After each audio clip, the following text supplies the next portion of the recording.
We can also bullshit too. That's what we've been doing. Hell yeah. It's just whatever. You ready, old son? Yep, I'm ready. All right. You don't have to be nervous. We're just talking. Just bullshitting. All right. Try to catch a buzz. Yeah. I bet I filled that rum up to there. That'll do it. Is rum weak? I don't know. Not the last time I checked. We haven't even started. Oh, we're not recording? No, it is, but we're not. This won't be in there. Oh. I Do you what? can already tell you're like, no, I don't believe so. I might leave that part in. That's funny. Oh. I can hear Stella crying. Hopefully Maddie comes and gets her. Hopefully that's a good dad. And today's subject. Oh man, that's gonna be loud. Yeah, You have your phone? I do. Text Kelsey or Maddie. Perfect timing for the subject. Leaving my daughter outside the door to cry. Welcome to another episode of the Grizz Nation podcast. We have a returning guest today, Big Smith. And today's subject, part of it at least, we might end up doing some bullshitting, is going to be fatherhood. So it's perfect timing that Stella's sitting outside the door in her car seat crying, and we're in here doing this and drinking. Oh, gosh. Somebody has to do it. Somebody it's has an to important drink job. it. Yeah. It's our job to do the drinking and all that. So, well, I guess first of all, we both have two kids. Yep, we do. And my oldest, your youngest, are like less than 12 hours apart. Yep. Mm-hmm. Yep. Yeah, we were texting each other when we was in the hospital. Mm-hmm. Yeah. Yep. So I told you we was at the same hospital. Which we weren't. And we weren't. Right. No, completely different cities. And Right. you were Springfield? like, oh, yeah. Yeah, we was in Springfield. Yeah, we were in Joplin. Yeah. Yeah, Parker was July 26th. So yours must have been 25th? 25th. Yeah, late at night, 25th. Yes. And then we were early in the morning. Yep. That is loud. Did you text I Kelsey? I did. You might call one of them. I don't know if the mic's picking that up or not, but I can hear it clear as day.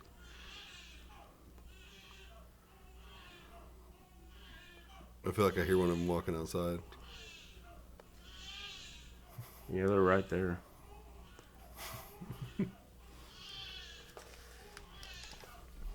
Don't mind us. We're just doing a pod, trying to save the children. You calling Kelsey? Mm-hmm. Yeah. She must not have her phone. I don't know if Manny does either. No. Open that window. She was dead asleep. That's why I wasn't worried about it. You can just lift the blinds up too if you want. We'll just have to pull them back down.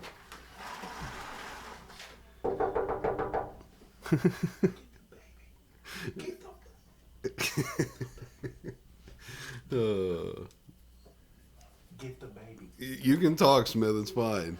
It's locked. Get the baby. Oh. Who is? Maddie's in there? She's in there. Oh, there. I just heard the door shut. Hold on, turn it some more. It's not always shut. There you go. There you go. No, it's good. Yeah. So we each have two kids. My oldest, your youngest, are really, really close in age. How old's your oldest? 4. Just turned 4. Okay. So we have a 2-year-old and then like a 1.5 week old. And then you've got a 4 and almost 2. Yeah. Yeah. Yeah, he just turned 4 April 5th. Mm-hmm. Do you remember what it was like? Like, I guess at the beginning, like when Kelsey told you she was pregnant? Yeah. That was a very nerve-wracking time. Mm-hmm. Like, we knew that we were wanting to get pregnant, and right. So, like, we expected it, or I expected it to come up, but at the same time, it was like, oh, shit. Like, yeah, it's like this becomes real. Yeah. Yeah. Like, mm-hmm. We're going to have a kid now. It's not just going to be us. And at the same time, literally 2 weeks after I started the business is when she told me. So just started our business, and then Right. she goes, "Hey, I'm pregnant." Did she know before, or did she find out like a week or two after you guys started the business? I think it was the second week, because I was gone, and I came home I just stopped by the house to shower, eat, and everything. And I noticed she was acting really weird, and I feel bad. I was kind of an asshole because she was taking forever to get me back to the truck because I just parked in town instead of just coming, to the house, blah, blah. And I was like, hey, come on, like, get me back to the truck and everything. And I came back home that Friday, a couple days later, and she did like the scavenger hunt thing, and I found out she was pregnant, and I'm like, oh, I feel like an asshole, 'cause, Right. But yeah, it was still just nerve wracking, even though we knew that we wanted to have kids and Right. was planning it. Yes. Yeah, it becomes nerve wracking. Yeah. Maddie surprised me too. We did the scavenger hunt with Heart. Okay. She did that with Heart, but with Parker with the first one. What did she tell? Oh, she I think asked me to open up something, and like as I opened it up, it had like what's that brand? I don't know if it's Reebok or like the dad shoes, the dad tennis shoes. They're New Balances. New Balance. And there's that's what the it Nike. was. See, I have the Nike Monarchs, and those are like the, modern Dad day. shoe. Yeah. Yeah. They look just like the New Balances. Yes, but they're they look Nike just Monarchs. alike. Yeah. Yeah, she had that in there. I think she had the pregnancy test, like a small pair of baby shoes or Yeah. something. And what did it say? The note was pretty funny. It was like you were. What did it say? I don't know. Something about a freak in the sheets or something like that. Like it was a funny thing. But yeah. Like, Well, we all know you ain't no freak in the sheets. oh yeah, I'm just like bored, I'll show you later. Please don't.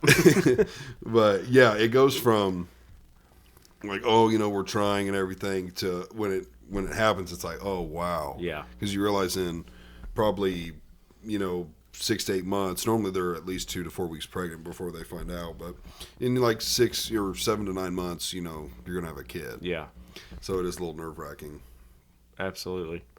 And ours, it happened instantly. So, I guess when we started trying, quote unquote trying, it was boom, just a couple weeks after, Just So we're- like that. Oh yeah, I mean it was just very very instant. Right. Both our kids were like that. Very. So I mean, I'm very thankful for that. We didn't have to struggle or anything. Right.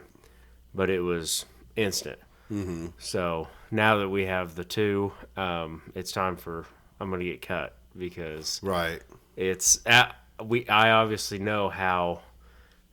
What do you call it? Fertile or whatever. Both of you are. Yeah. So it's time to get something done. So you're gonna do it? Oh yeah. Yeah. Yeah, because I'm done. I think she wants more, but I'm done. That's kind of where we're at. Like, there's a part of Maddie that is done, but it's still a part of her that wants to keep going. But we already said it's like we have a 3-bedroom house, so each kid can have a bedroom, and it's just Yep. I'm done, and we want it to be done by 30. Yes. Yeah. So it's like it just makes sense to just be done. Absolutely. Yeah. Yeah. But- She turned 30, last year, and then I turned 29. So I'm ready, and I'm trying to get her on board. Like I said, she wants more, but back to the house still. Same 3-bed, 2-bath house. Mm-hmm. Yes, we plan on either selling or renting it after we renting it out after we get it done and all that. But we just we don't have the room right now, so I always Right. say that. Well, we don't have the room, Well, I mean, you can start bunking them up, but which I'm sure would be fun. Yeah, I But guess. But That's just like, shoot, eventually they're gonna get older and Right. not want a room together. So. right? Yeah, more than likely not. They're not going to want to share a room. Absolutely, Not, yeah. It's not always, but Yeah, I had bunk beds with my little brother for a little bit. Mm-hmm. Hated it. you didn't like it. No. I would think most I'd beat the wouldn't. shit out of them all the time. Right. Yeah. Beat the shit out of Yeah. them. Yeah. Compared to your second one, I feel like the first pregnancy went really slow. Like, it just, the second one just flew by, it seemed like. Yes, absolutely. You Yes. think the same? Yeah, so I was the same way. You know, hey, I'm pregnant, this and that. And it's like, okay. And it was just slow. Yeah, every day's a new day. It was like, okay. You're yeah. watching her change. You've never seen that before. Yeah. It goes by slow. Yeah. And it was for her, the first one was fast. And then Renly, our daughter, was slow, I think is what, we've discussed. So we're Yeah. a complete opposite. I thought fast on the first, and then our daughter was like, You mean slow on the first? Is what or you I'm thought? sorry, slow on our son, and then Yeah. super fast with our daughter. I don't know if if we've talked about how that felt for her, but I know for me, yeah, Parker's pregnancy just, because like I said, it's all new and you're Yeah. going to the doctors and that's all new and just everything seems like it takes so long and you're nervous and excited. So, but then the second one, it was just like, we've been here before. Yeah. We know how it Yeah. is. Oh And yeah. So it seemed like it flew by. Yeah. Yes. Now the final like 2-3 weeks seemed like it started taking forever because Sure. we were both just excited and looking forward to time at home and chilling. Yeah. It worked out pretty good. The last, I think, almost 2 to 3 months that she was pregnant with our daughter, I stayed at home. When I say stay at home, I had 2 trucks at the time, so I had a driver on the road. Well, I just pretty much kind of parked mine, and I was just kind of helping a farmer outside of town. I just help him during the day if I didn't wanted know to. that. Yeah, if I wanted to go do that, I would. If not, I'd stay home. We'd spend a lot of time together. Got to spend a lot of time together with our son. Go do stuff, So that was really nice. Yeah. That was really nice to get to do that. So I'm thankful, we were in a position to do that. And like I said, we had a driver at the time, so he could go do some loads, and then I could go to work when I wanted to or whatever. Right. So that worked out. That's cool. But it was kind of weird at the same time. It almost made you feel like you're not providing because you're not going to Right. work every day. But that was cool. So I don't know, I guess he made things fly by, it seems like. Right, because you're at Little home more- and yeah. not working. And the time just went by. So that was cool. What was it like for you, like at the hospital when your son was born and everything? Like, did it hit you? Did you get emotional or anything? Man, I don't know. It was weird, or emotional, I guess. But I didn't cry or nothing, or, but seeing the whole process of your wife going through that, and then hearing him or her take their first breath and first cry and everything, Right. it's like it does hit you, and it did me. It did hit me in a certain way. Right. But it didn't hit me, I think, as like I thought it would. I thought I'd be like, start crying and this and that. But, it was just a lot of joy, Right. really. And a lot of just respect and everything for my wife. After watching her go through that, it was like, holy shit. That was a heck of an experience, So Yeah. it was, yeah. I mean, it was, I think they make it yes, sound emotional. harder than it is. They've never had a cold. like Yeah, they've we never have. had a man cold. They don't even I understand. mean, when we have a cold, it's just, yeah. it's game over. I get a cough, dude, and I'm down. Like, Yeah. I'm hurting. I couldn't imagine going through the Oh, pregnancy. no kidding. It would be so annoying. Like, I dip, so it'd be like, I guess I just have to dip through the pregnancy. Oh, yeah. Yeah. Oh, I mean, it is what it is. I know a woman who smokes, and she's pregnant right now, and I was like, how was quitting smoking? And she was like, it was really easy. I guess when you're pregnant, your mentality is probably different, but I was like, man, Yeah. it'd be tough as hell for me to quit dipping if I was pregnant. Well, yeah. So, my mom, she smoked. And she quit for both mine and Isaac's pregnancy. or whatever, you know. And then started right back up after. And then I think, yeah, she started right back up. Does she still smoke?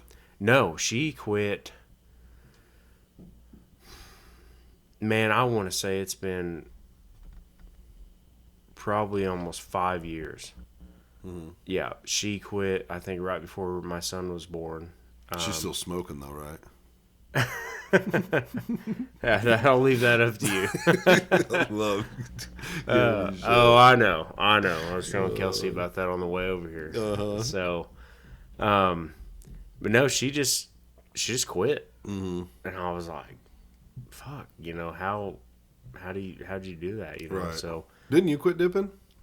no, I Did for a minute. yeah, I quit for a year at one point, and it's been several years back. It's probably been 6-7 years ago. I had quit for a whole year, and then I started my business, and I got to going with that, and I started back.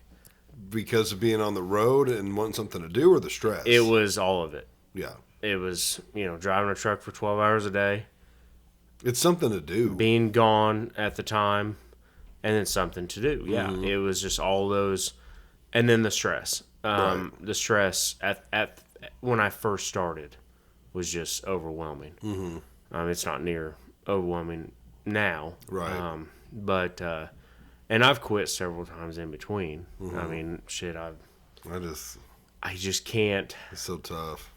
So I quit for 2 weeks here recently.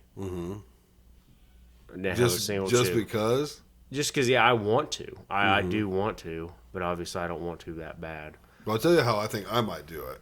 When or if I want to. Because Yeah. I've been kind of thinking about it. I'm thinking about switching to Zen. Because Zen is straight nicotine. And nicotine is not nicotine isn't the harmful. Yeah. See, I told you we were going to be bullshitting. This isn't just follow it. Nicotine is not, from what I understand, the harmful stuff. It's the tobacco and all the shit they put on it. Yeah.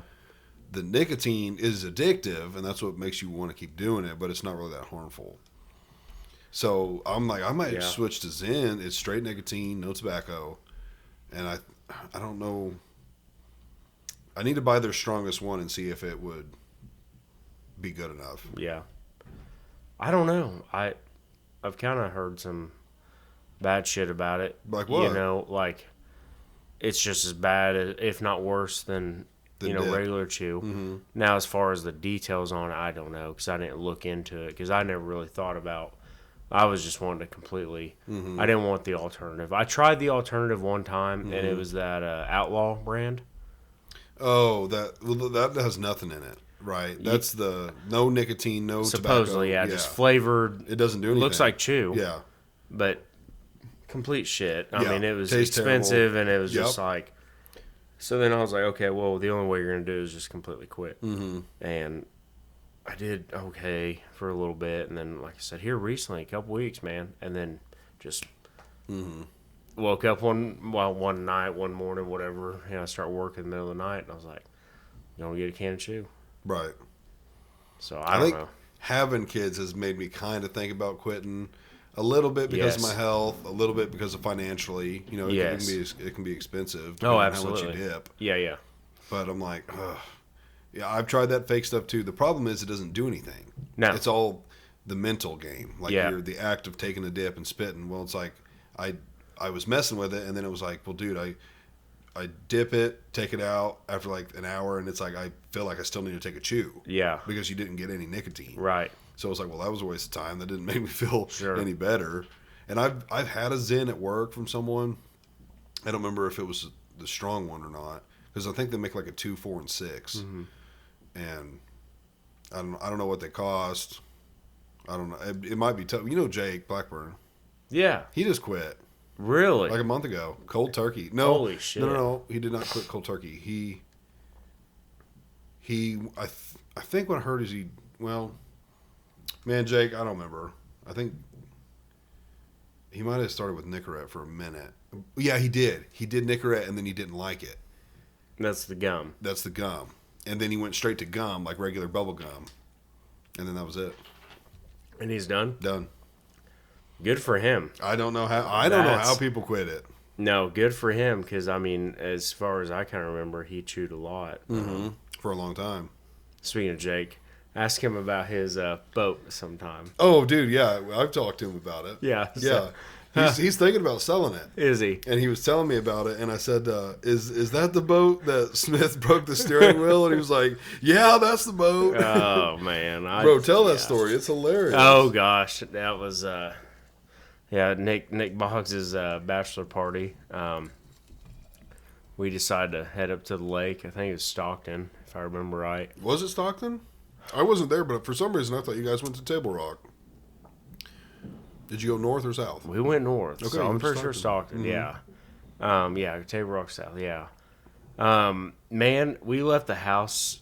I think we left Jay Corners at like 7:30 in the morning, and man, it was like a blur after that.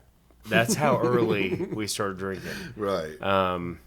Me and Nick mainly was really getting after it, and yeah, dude, we just out on the lake, and I was standing up, and I think we were getting out to swim or something, or I can't remember exactly everything because, like I said, we were already well on our way by the Right. time we got up there.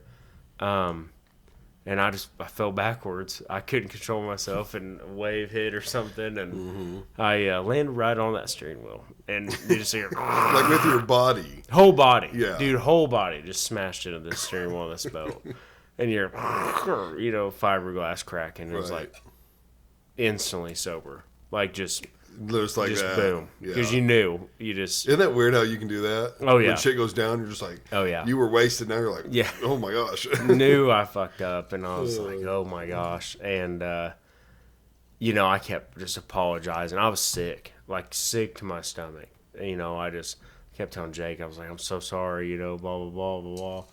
And It's probably good in the mic. we come off the lake, and me and Nick lay on this sandbar, whatever, right when you get out of the lake, They all went to go get food. Well, me and Nick, I think hit his head, or he had a really bad headache. I can't remember exactly. So he was not feeling good. And we lay down on the ground, and it's, hotter than hell outside.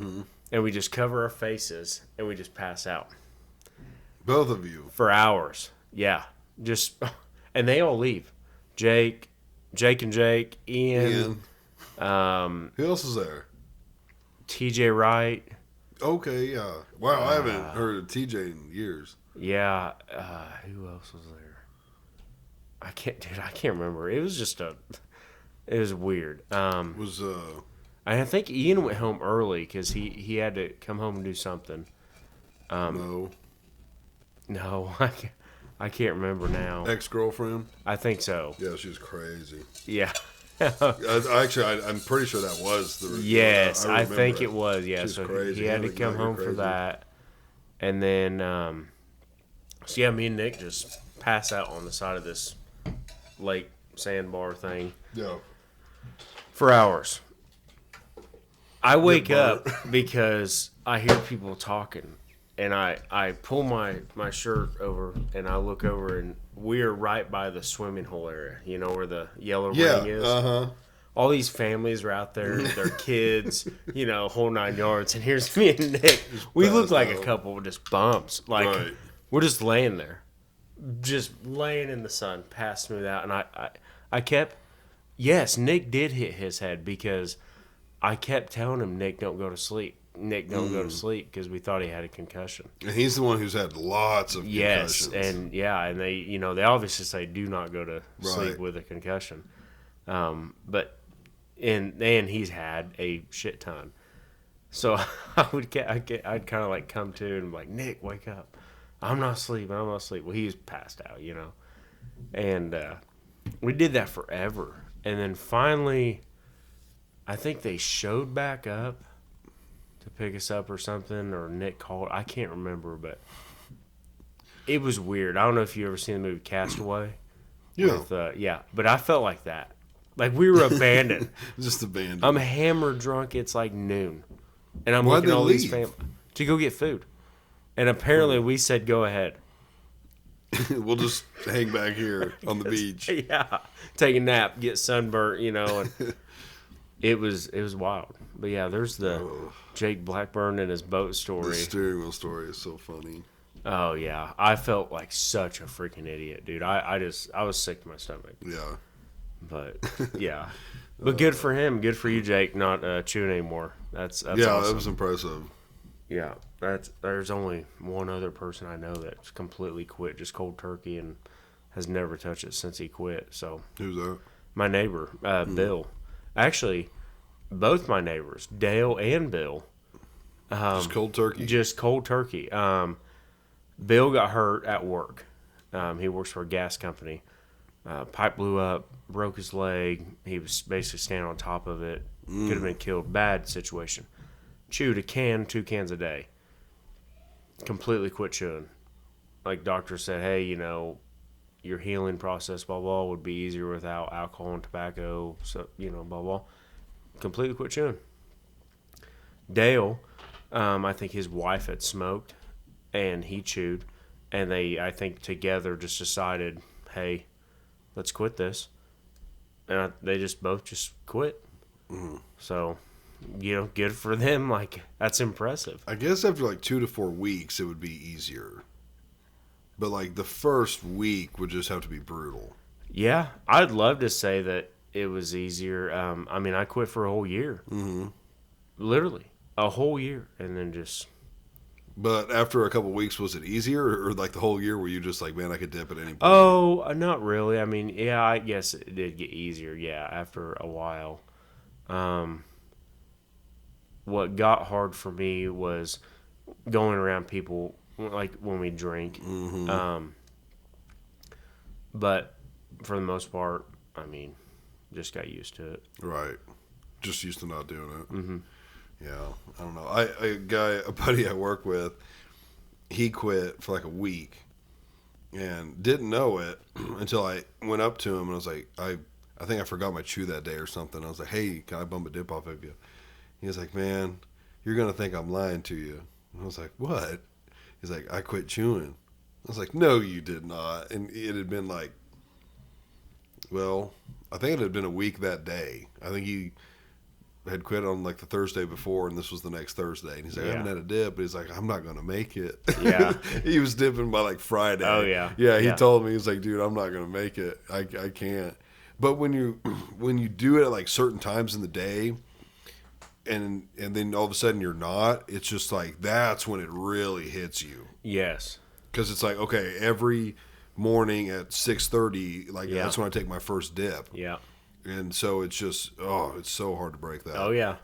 Oh, it's, I have a routine as well, just, just like you, I work a schedule, so it's, same thing. Yeah, most people do. Yeah, I typically can do, I do a can to can and a half a day. That's what I do. Of Red Seal. What do yeah. you chew? Grizzly, wintergreen long cut. Yeah. Oh, still. Oh, yeah. Damn, you're on that high Dude, school I shit. Started with that shit and I'll end with it. Yeah. Like I've tried different kinds, several different kinds, and it just, I don't know how you chew Red Seal. God, that's I just like it. dry.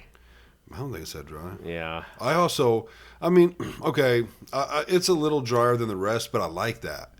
Because when it's just like, when it's so wet and just constantly you got to spit, like that shit gets a little annoying. And then I work inside a shop, so it's like, I don't want to be spitting there, and I don't like swallowing chew. I never Oh, have. hell no. So it's like, I don't want to have to spit every 30 seconds. I want to go a few minutes before I have to spit again. Because I get what you're saying, like Grizzly Cope, it's just so wet. Oh, fuck yeah. You're yeah. spitting constantly. Yeah. Or you start cheeking a whole bunch of it. Yeah. And yeah, Red Seal. Now, yeah, there's times I'll leave it in for like 2 hours, and after like an hour, Wow. the next hour, it's like you don't have to spit that much. Damn.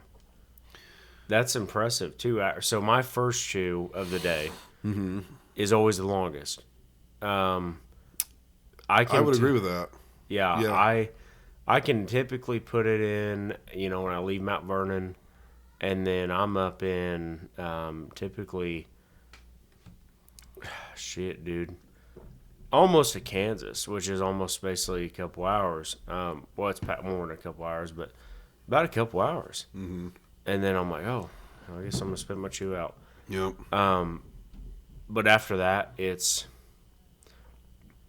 30, 40 minutes, and then I'm done. Oh, really? That's it. I'm done. I know when I've had enough for the day because I'll put one in and it's 15, 20 minutes, and I'm like, I'm done. I'm just tired of it. My first one will be like 2.5 hours, and then the rest after that are like hour and a half to 2 hours. Damn. Yeah. Kelsey's uncle, Donnie. If I remember right, I could be telling the story wrong. I hope I'm right. He'll have like 2 to 3 chews a day. Mm-hmm. Okay. He puts one in the morning, like 4 or 5, 6 o'clock, whatever. Spits it out at lunch. So you're talking 5, 6 hours. Right. Eats, puts one back in. Spits it out when he gets off work. 4, 5, 6 hours. I'm like, how the fuck? There is no possible way. His mouth must be so calloused. I don't know. I've never really got to talk to him much about it, but I remember I could have swore he was telling me that, or his son or something. But, dude, didn't you know a guy that swallowed his dips? And got, oh, Ray. Guy we used to help Paul Hay. That's insane. Would just swallow it.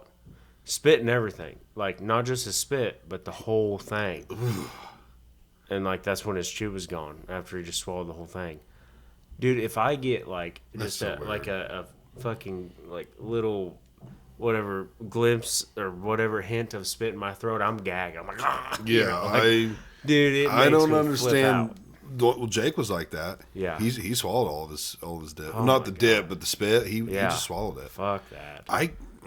No way. It's so no. Just hard on your throat. And your stomach and everything. Yeah, like it's not they even good. told this guy, they're like, they had like stomach cancer and everything, and they were like cutting his stomach out and everything. And they told him, you need to stop or you're gonna die. And he's like, fuck, I don't care. Did he die? I don't know. No.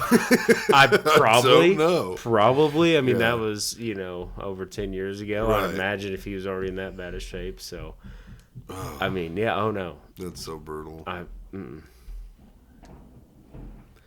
can't drink when I'm chewing. Nope, me either. Nope, won't do obviously eat. I can't do that either. But that's why when I'm drinking, which Maddie hates it, and I don't really do it that often. I'll have a cigar or something, but it's not the same. But if I'm drinking, like on a camping trip or something, yeah, bro, it ain't nothing for me in a day to smoke 2 packs of cigarettes. Because I want the nicotine when I'm drinking. Yes. I don't like drinking when I got a dip in. Right. You know what's nicotine and dries your mouth out, makes you Yep. more thirsty? Yep. Cigarette. Yep. So dude, like on our camping trips and stuff. Oh yeah. I can choke down a pack of menthol. Anything that's like a menthol, like a Camel Crush. Mm-hmm. Camel Crushes are good. Marlboro NXTs. Mm-hmm. Oh my gosh, when Garen had those. The NXTs. That motherfucker, he's like, to quit smoking my cigarettes. Right. Obviously Marlboro menthols. Mm-hmm. If I'm really getting tied one on, I can do a regular, Camel or Marlboro or I don't care what it is. Really? Oh no. Yeah, it's gotta be the cigarette I used for a to while. buy. Well, I started buying Crushes. Yeah. Because I do like menthol. But for the longest time it was just Marlboro Reds. Oh gosh. Little pack of Marlboro Reds. Yeah. Yeah. But I also didn't smoke enough to like know. Oh, give me a pack of Camel 100s or Yeah. I didn't know all the terms. I just knew like Camel Crush, Marlboro Red. And that Oh, was yeah. basically it. Yeah. So if I wanted to buy cigarettes, that's the only 2 things I would buy. But I was looking at cigarettes yesterday. Newports. Get you a pack of Newports, bud. The cheapest now that I've seen, it used to be Decades, but there's a new, or I don't think it's new, it's older, but they're cheap. Cheyennes. My brother smokes Cheyennes. I've never had one. Yeah. To me, I don't smoke enough to be like a connoisseur, but I've heard people that are like, oh no, those cheap cigarettes are nasty. I'm like, bro, I've had like all kinds of cigarettes. They're just cigarettes to Yeah, me. right. They all taste like shit. Yeah, so I'm like, I don't know what you mean, but Yeah. I was craving one so bad. I almost bought a pack, but Maddie hates it so much. I was like, I've got a pack of Well, I think they're Cheyennes, but they're cigars, cigarillos type of thing. It looks like a cigarette, but it's a cigar. Yeah. I just smoked one of those, but they're not the same as a cigarette. Yeah. I love cigarettes. They're Yeah. so nice. Yeah. I mean, when I'm getting there, like really tying one on, I can do about any, like you just said. Yeah, I don't care what But it until is. that point, after a few beers, I can do a menthol, of some sort. Oh yeah, I can do easily a pack. Right. Just yeah. boom, Yeah, if I'm drunk, it's every Yeah. every 4 or 5 minutes I could light up another one. Yeah.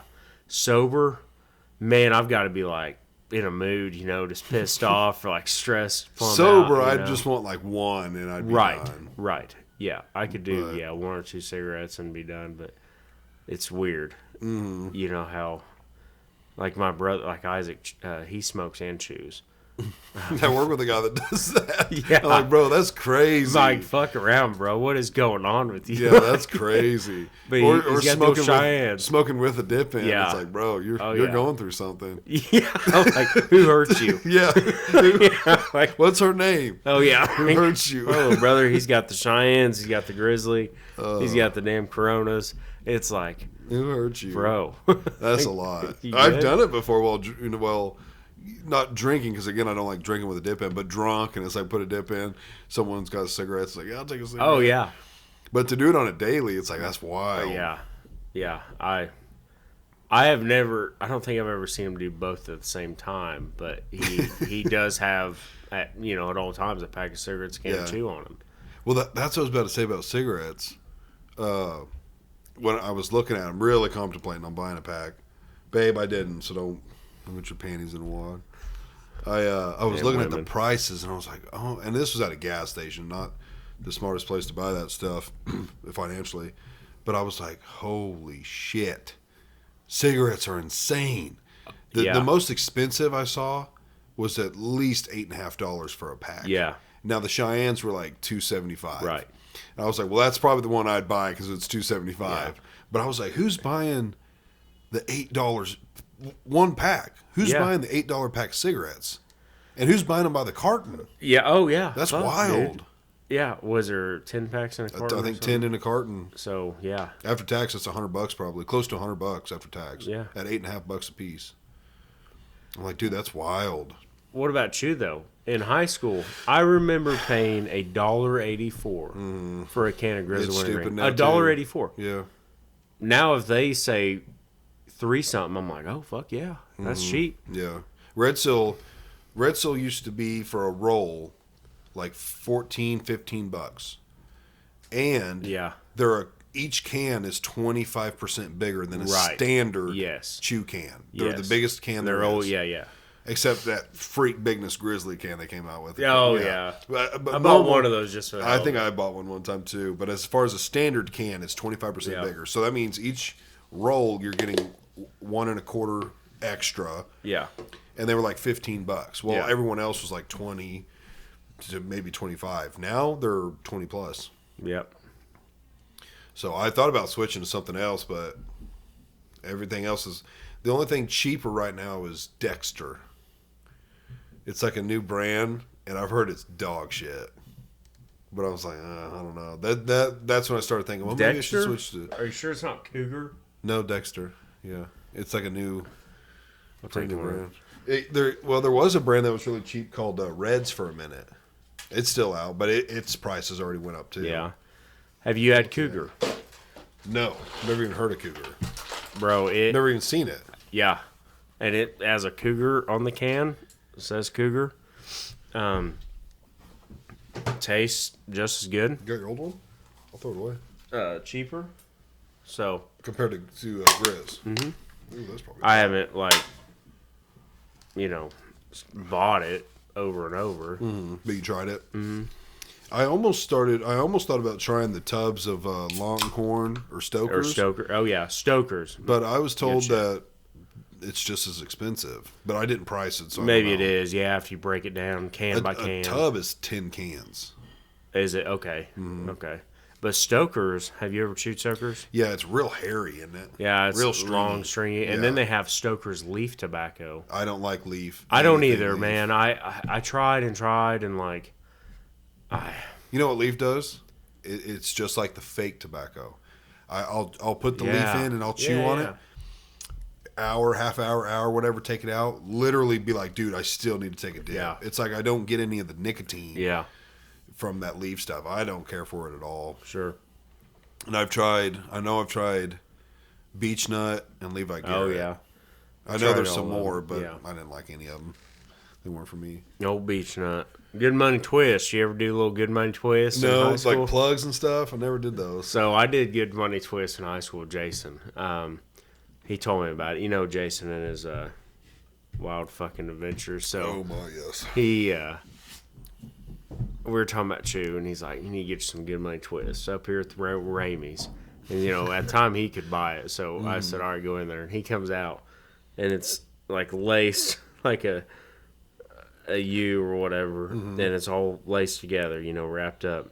Looks like a fucking dog turd. And I'm like, dude, I'm not chewing that. Like, it just comes in a clear plastic package. Says Good Money Twist on it, you know, tobacco, college cans, blah, blah, blah. And it's just shaped like a U. And you cut it, almost like a plug in a way or whatever. You just cut pieces of it, throw it in. And you literally chew on it. And you chew on it and you know, suck on it, blah, blah. And when you spit, it is as black as your shirt, man. It is like the true... Yeah. And I ended up buying 2 of them. I finished that one. I got another one, but it wasn't something I just wanted to continue. But Right. it no flavor. I mean, it's as straight as and whatever potent as it gets. But That's what I choose, straight, right, yeah, yeah, which I prefer. yeah, Because like anything else, like I take it out and I want a mouthwash. Because that taste is real strong in your mouth. So it's like if I want to drink or something, you're still getting that going down your Yeah. throat, and I don't like that. But with straight, it don't do that to me at all. yeah. Take it right out.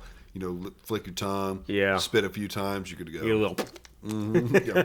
Then you're good to go. That's why I like it, but I like how we said we were going to talk about fatherhood. Yeah, and I think we've talked I've about tobacco. I've completely derailed it. Yes. That's right. I said we were going to bullshit too. yeah. That's what we were doing earlier. We spent a lot of time talking about tobacco. Let's get back to fatherhood real quick. All right. Because now I'm going to have to put it in the description like it was about fatherhood and bullshitting. So you're going to get a mixture. So, yeah, I remember when Parker was born, I almost got emotional, like cry, but I didn't. I mean, it was right there. And then I just remember, you know, just looking at her and thinking like, oh man, this is like so real. Yeah. And like, it's you know, how we were living and going about things is done. Not totally. Like, I always grew up hearing like, you know, once your kids are born, like basically your life's over and it's all about the kids. And that's true to an extent, but you also can't let that be true. Like, you need to still... You also live a whole nother life. Yeah, it's a new Starts a life. whole nother- It's new, but that doesn't mean like you and your wife can't still go out on dates and Right. you know, do stuff and let the kids go to the grandparents. You know, now I'm against like grandparents raising your kids. I think you need Yes. to be a good parent, but there's times where it's like, hey, grandma and grandpa want them for half the day, all day, for the night. Hey, Yeah. take that opportunity to Yes. have a kid-free day or night and, you know, Oh, yeah. enjoy yourself Yeah. and, you know, kind of get a reset. Absolutely. Whether you spend that time napping and, you know, or cleaning or playing games or going on a date or whatever, I think that's Whatever. Yeah. healthy. Oh, absolutely. Yeah. Yeah. I mean, when we've gone through that, you know, just running to Monette and just getting the sushi truck, or just catching our freaking breath, like, oh my gosh, you know. So yes, You guys like sushi? Oh yeah, fried. I like Okay. fried. Okay. Well, I don't like that just regular you shit. and Kelsey have to go with us to Rogers. Okay. Have to. I have taken many people to this place. Yeah. Shout out to this place if anyone's watching it. I freaking love it. I don't have sponsors, and this is not a sponsor, but Tokyo House of Rogers in Okay. Rogers, Arkansas is amazing. Okay. Amazing. Their prices are a little high. It's cheaper during the week. It's cheaper during lunch. So like a Friday, Saturday dinner is the most. And I want to say it's Dinner time on the weekend it's like 25-ish, maybe a little more per person, but it's like 3 buffets in one. You have Chinese food, you have a hibachi grill, and a sushi bar. Bro.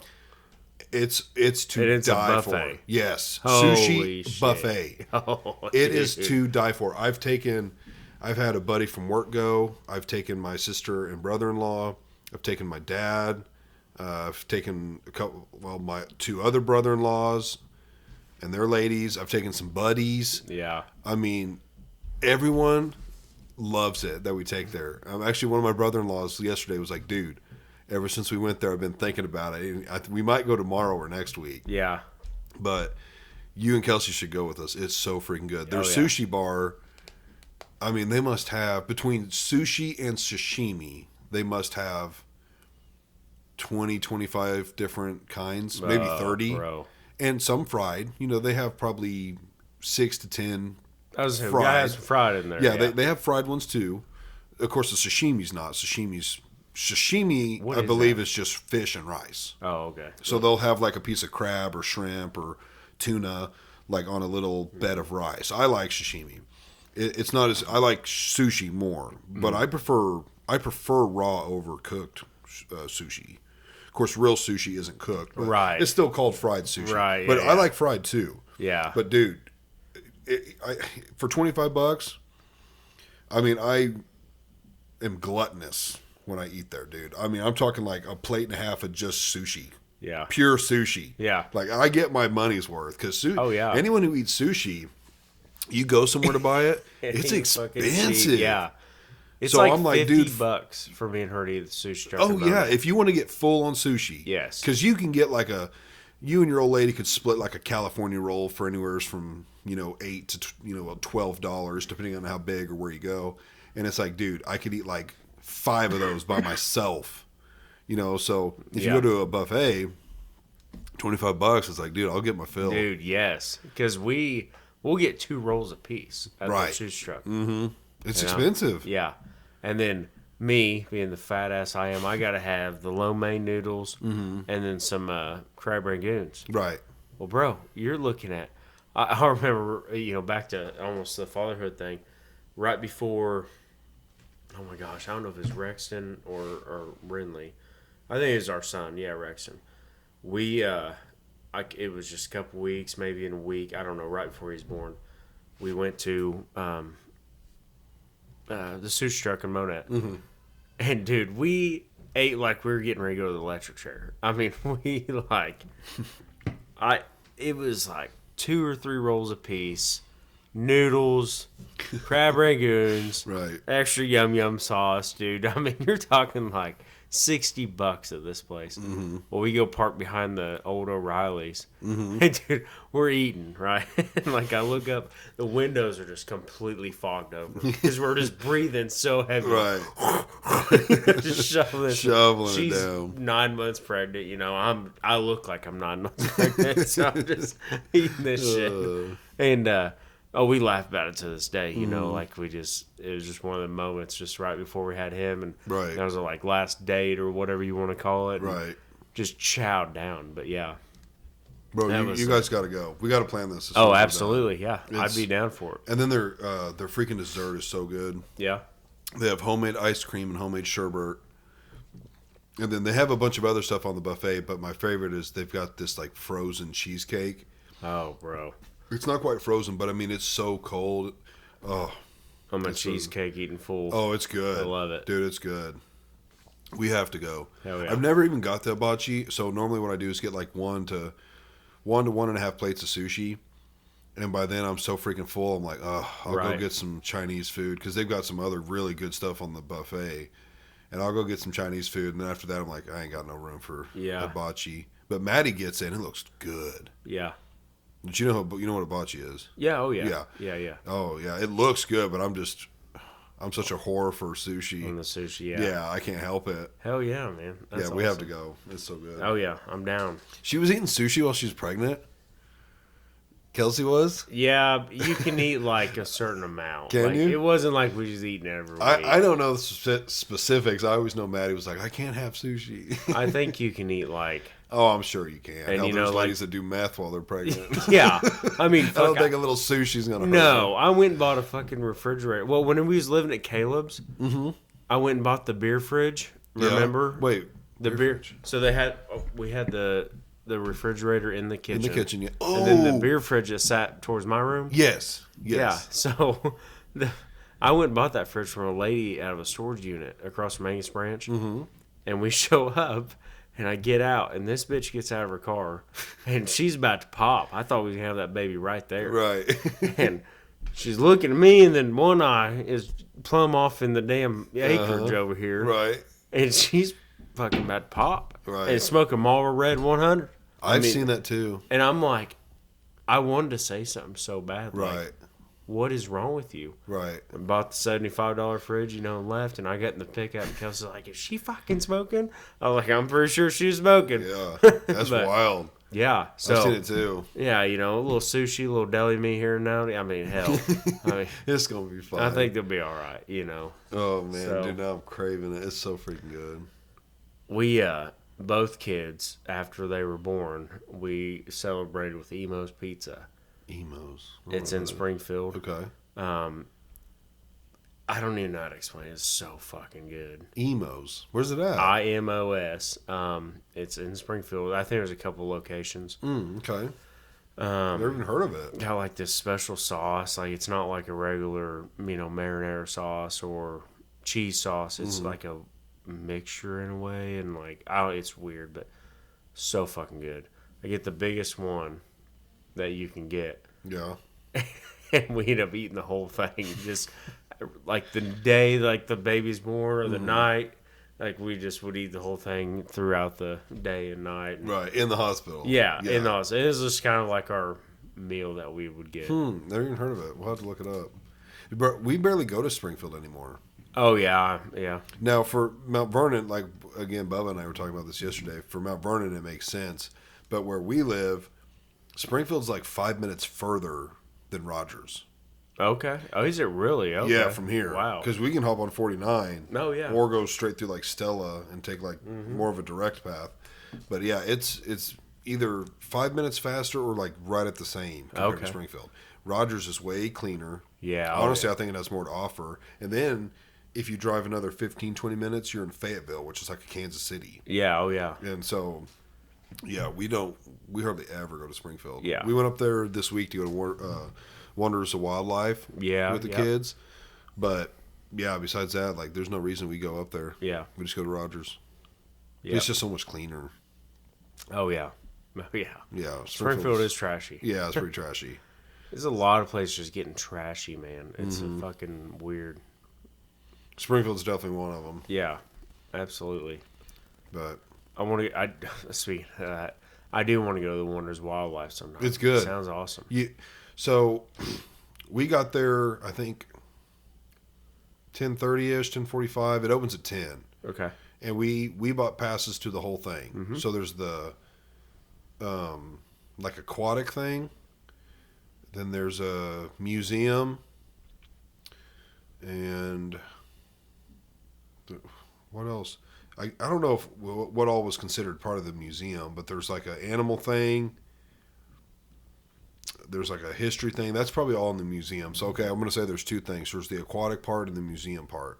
The aquatic thing is, of course, just all aquatic. But then it's also like swamps and alligators, and it's not just like fish. They had alligators and, stuff like that. That was really cool because there's parts where you're like, it's like sea themed, and then it was like swamp themed. Like you walk in there and they have it super dark and like swamp trees and alligators, and like it was really cool. Then there's like cave parts where you're like walking in a cave. It was really cool. And then the museum was cool, not so much for kids on some of it, because some of it was like animals, lions and elephants. Then some of it was like Native American stuff, so the kids wouldn't like that part as much. But yeah, you need to plan for damn near a full day, because we rushed through the museum because Bubba needed to leave and we were kind of hungry, so we rushed through the museum. But I mean, if you literally took your time, I think it's open from 10 to 7.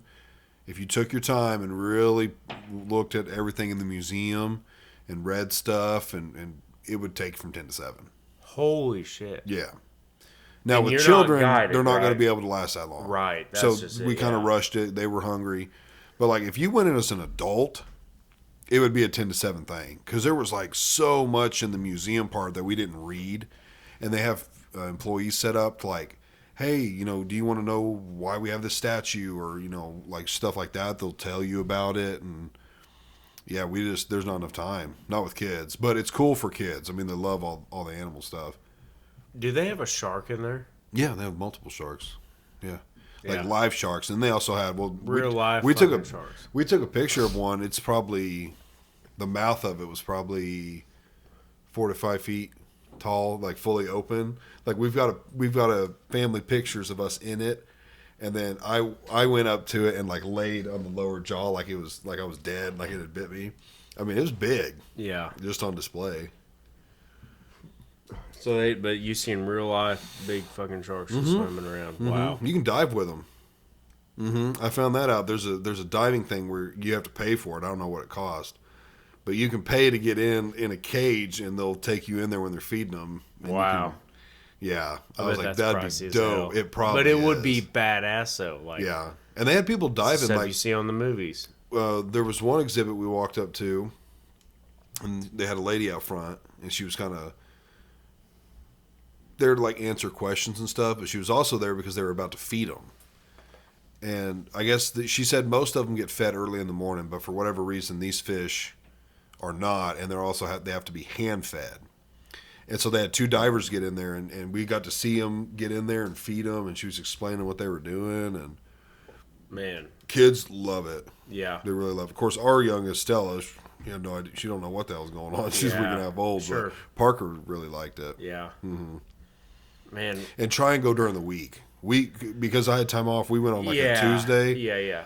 My wife has been on a weekend, and she said it's packed. Yeah. You don't want to go during the weekend, Yeah. if possible. That's the thing. You know, that's I was saying about that actually today. Actually, yeah, literally today. I was working. And I was like, man, I'd love to go to the deal. What the hell's it called again? Wonders Wildlife? Wonders Wildlife, my glance. And I thought, but I really imagine that you need to go like Monday through Thursday. Mm-hmm. Because I figured Friday, Saturday, Sunday, that bitch is banging. Like, Yeah, I bet it'd it's be busy. crazy. And You're I'm not not going a to be able to people go person. slow, and like there's just Yeah. going to be people everywhere. And See, and I'm not like Silver Dollar City busy time, bro. I can't do it. Yeah. It stresses me out. The that's people- another one you need to go Monday through Yes. Wednesday. Oh yeah, yeah. in $7 City. Because Kelsey, she loves the lights and the kids, and it's not about me, but it's we went down to Silver Dollar City for the lights, and it was I would say it was Sunday.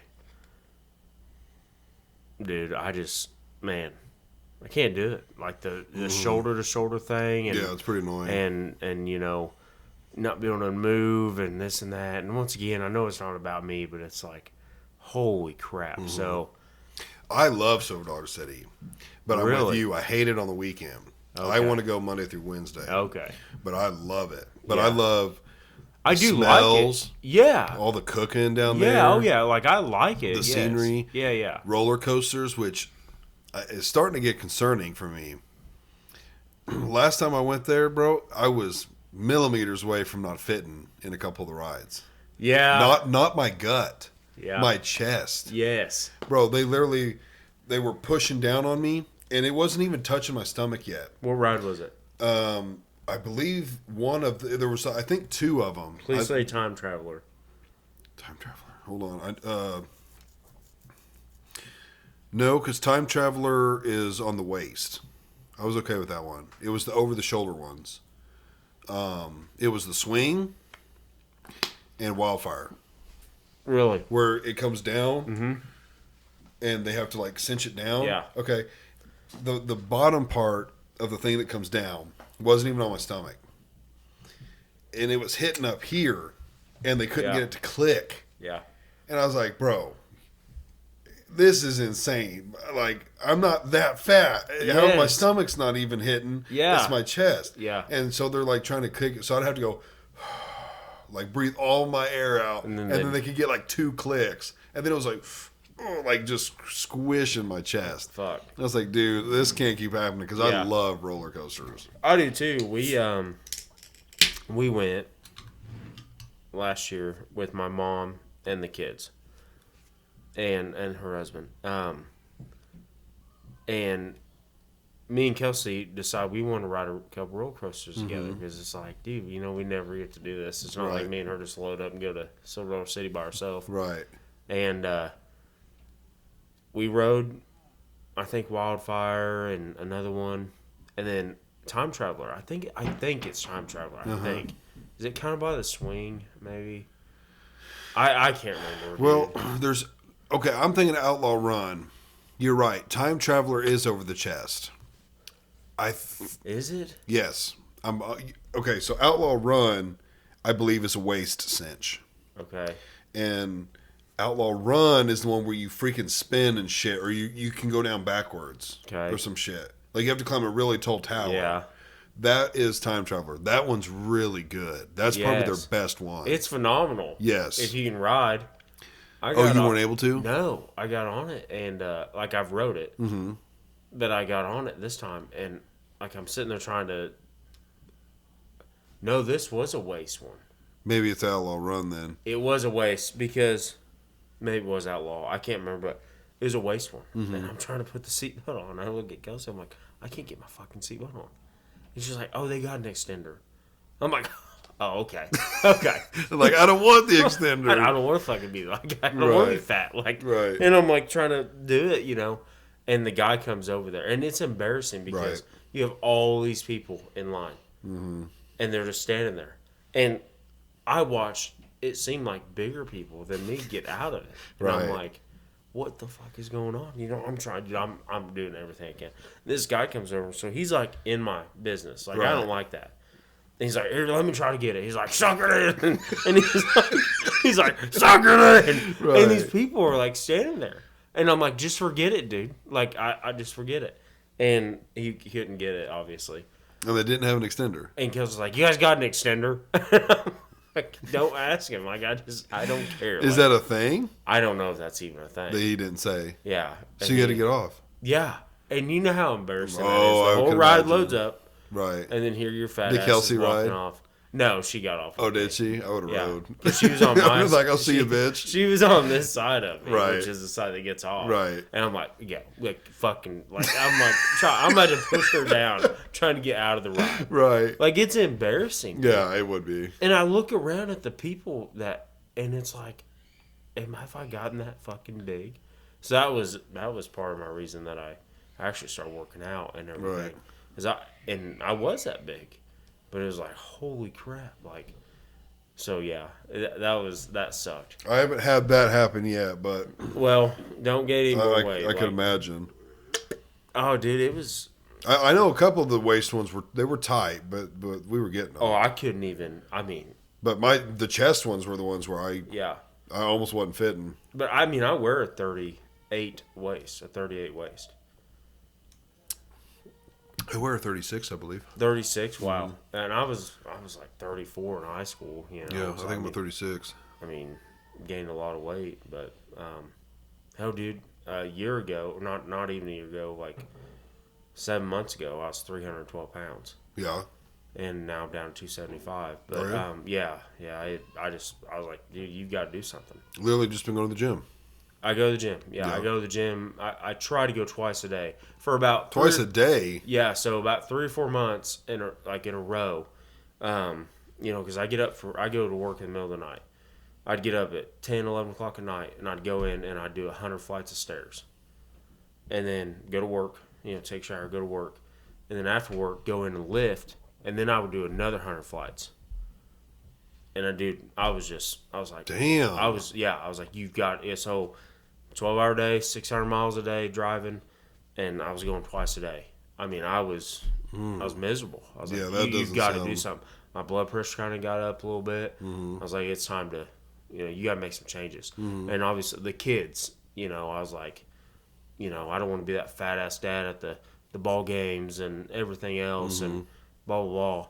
So it was time to make a change. Right. So yeah, twice a day. But I go 7 days a week now. I was going 7 days a week then, and I still go 7 days a week. But I don't do the twice a day as much as I used to. Right. Because at the time, I think just the motivation and the whatever was kind of driving me. So it was easier to run off 3 or 4 hours of sleep. But now I try to, because sleep is important, very important. So Yeah. now I try to get no less than 6 if I can. Yeah. But yeah, dude.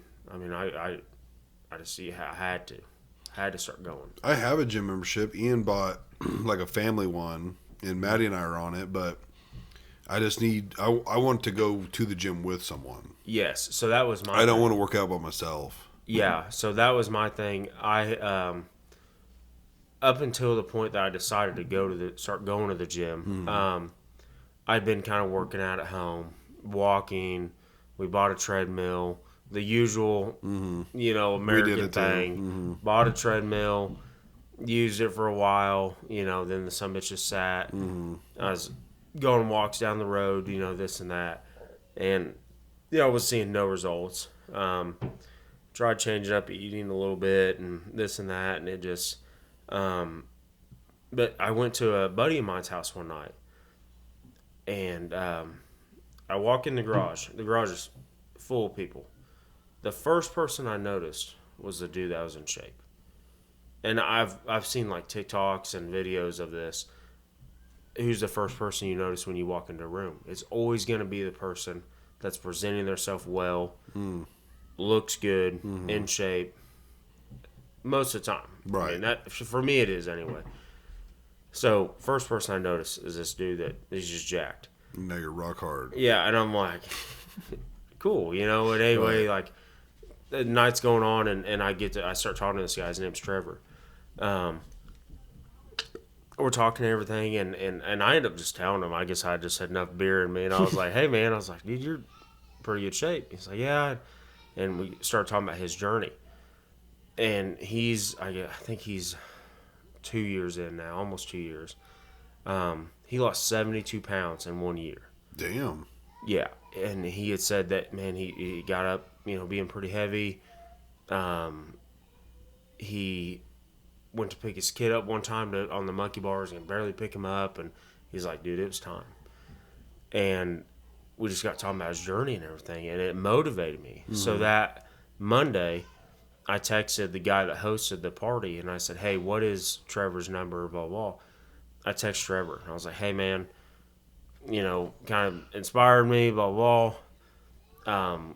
You may not be up for this, and I completely understand, but would you want to start working out together? And he texts back, and he's like, man, I will walk with you, but you're going to do the work. I was like, cool, yeah. So I went and got a gym membership, started working out with him, and what's awesome is our schedules almost line up.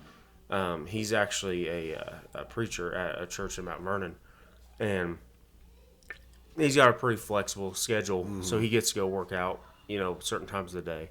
And by the time he gets to go work out was the time that I get off work.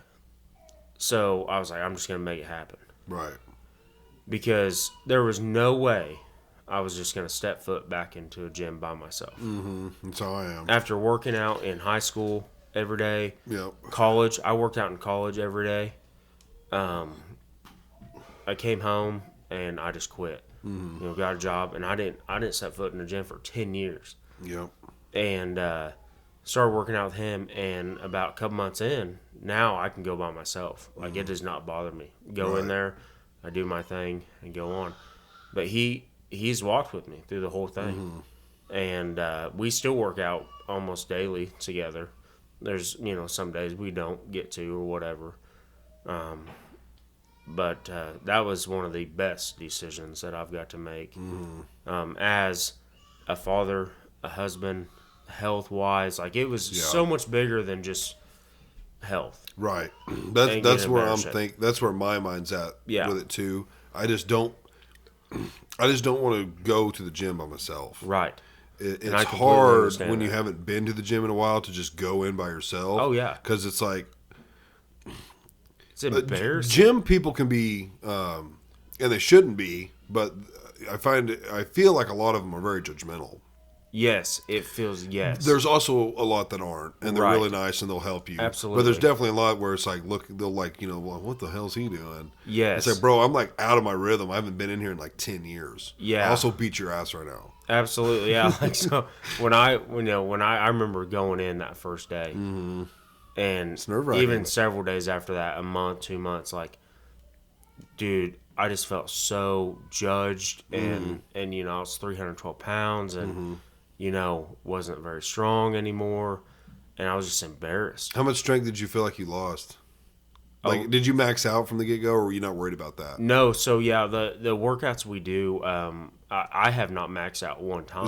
Is it more low weight, high rep? Yeah, in a way, but we go really hard. Like it's, I think that's more common when you're trying to lose weight. yeah, Lower weight, higher reps, get more of a burn. yeah. Well, and then another thing is the 1 rep deal. Trying to get your max and all that. Obviously, we're getting older, so I didn't want to hurt myself. I guess I wasn't looking to try to go in and be the guy that bench presses 400 pounds. Right. The guys that do, man, hats off. Like, congratulations. We do go heavy on a lot of things, yes, but it's manageable. We can do a Right. full set with it.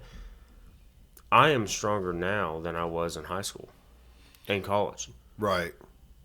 Mine's a mixture. Way stronger. It was just weird how that worked out. Yeah. But I love it. Like, it is a daily thing now. Like, it's like when I get up for work and I start my day, I'm like, okay, everything goes good, blah blah. I'll get done working at this time. I'm going to the gym. It's a priority, and it's a priority 7 days a week. Like, Right. you know, See, I don't want that either. I want to do like 3 days a week, sure, 45 minutes to an hour. Hit the yeah, the 4 main, but I don't want to do no walking. So my thing is I have no desire to probably get below 250. yeah, My desire wouldn't even be so much to lose weight; it would be to lose fat, gain muscle. sure, So I wouldn't want to lift real heavy because I'm not trying to be a Right, power lifter. right. I don't want to lift real light because I don't want to like lose 100 pounds. Yeah. I like being a bigger frame, bigger build.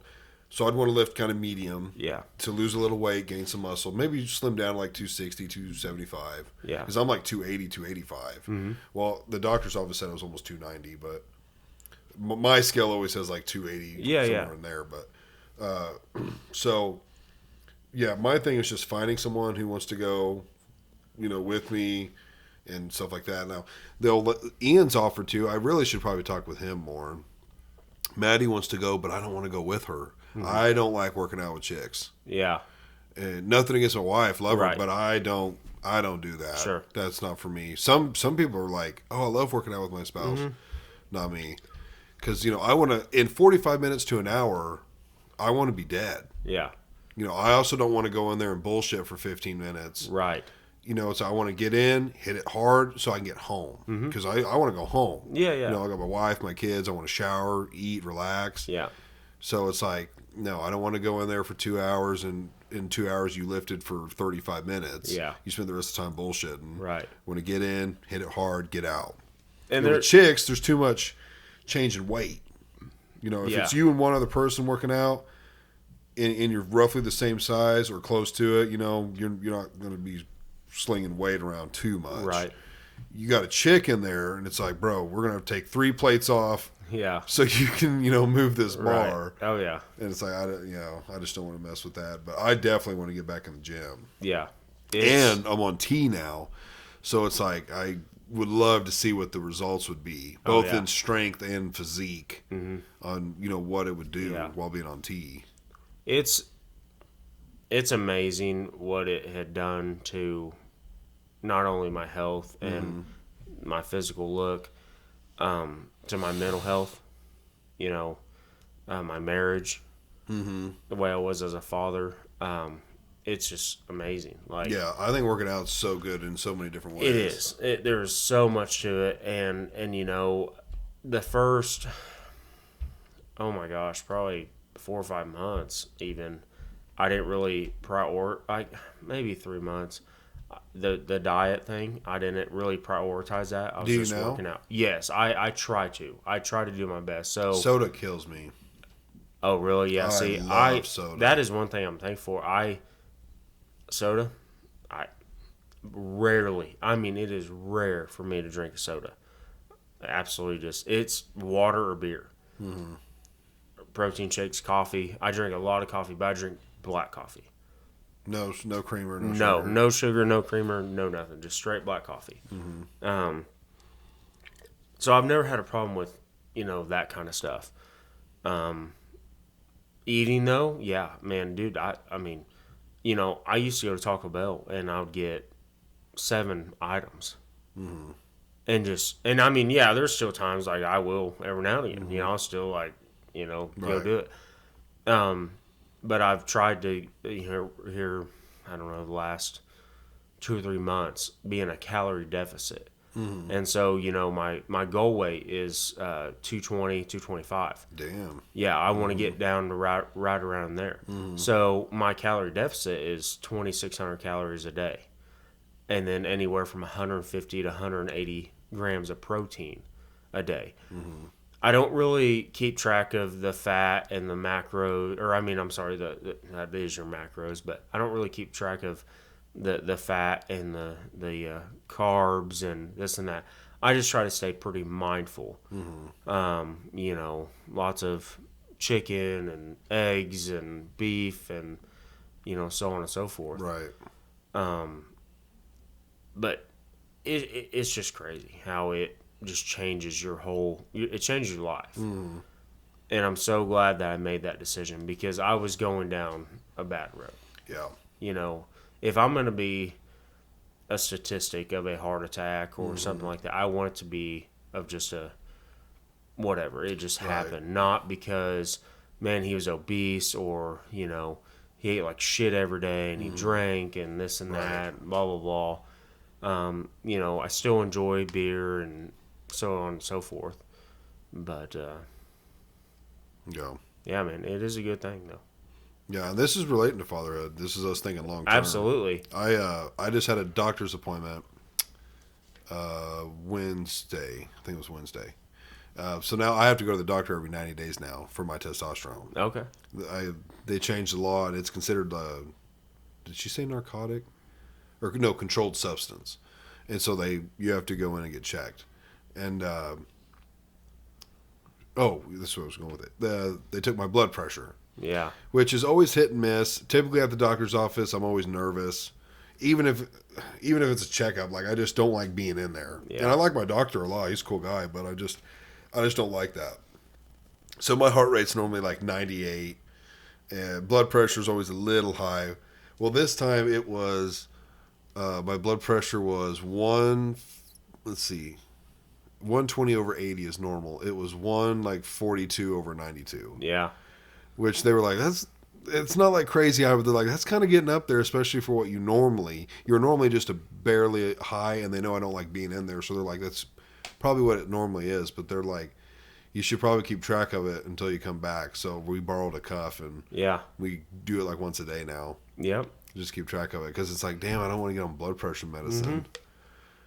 But I don't know. I need to start working out. I need to cut soda, but I freaking love it so much. Yeah. Yeah. Like I like drinking water when I'm real thirsty, like hot and thirsty. Yeah. But like at dinner or just to sit around, I need a drink. No, I don't want water. I want See, soda. man, I'm all about it. Like the water, I drink a gallon a day, easy. Right. At least 5 days a week, Monday through Friday, gallon a day, and then more because What do you do when you're on the road? When you're trucking? I have a gallon of water. I have a jug. You just not have to piss? Oh no, I just stop at certain spots and Oh, okay. take a You'll piss. just take a time to stop. Yeah, like on the shoulder or the on ramp or you know, where I'm unloading out. I walk Like in out. well, if you're on the on ramp, like in a jug, or you get out of the truck. No, I'll just get out of the truck. Yeah. Yeah, I'll just piss side of the road. I mean, I got this big ass semi and trailer. I mean, I just step Right. between it and take a piss and, you know, go on. Yeah, Right. dude. I mean, I really don't care. I mean, Yeah. you know, I don't just get out at the Casey's parking lot and take a piss or nothing, you know, right there in the parking lot. But, yeah, I got kind of certain spots because I do the same run every single day. Right. So I have these certain spots that, like, I know I've got to stop and take a piss and, you know, do that. But, yeah, I mean, just gallon of water a day. I pack my lunch every day. I got a microwave in my semi. Really? Yeah, just throw my meals in there and, you know, certain spots, warm it up, eat it, you know, and, you know, go on. But, I'm trying to think where we left off as far as the specific the fatherhood. fatherhood, like in the child. You was talking about whenever you had your daughter, your first Yeah, daughter. yeah. How We- it's we kind had- of emotional. Right. Yeah. So back to that.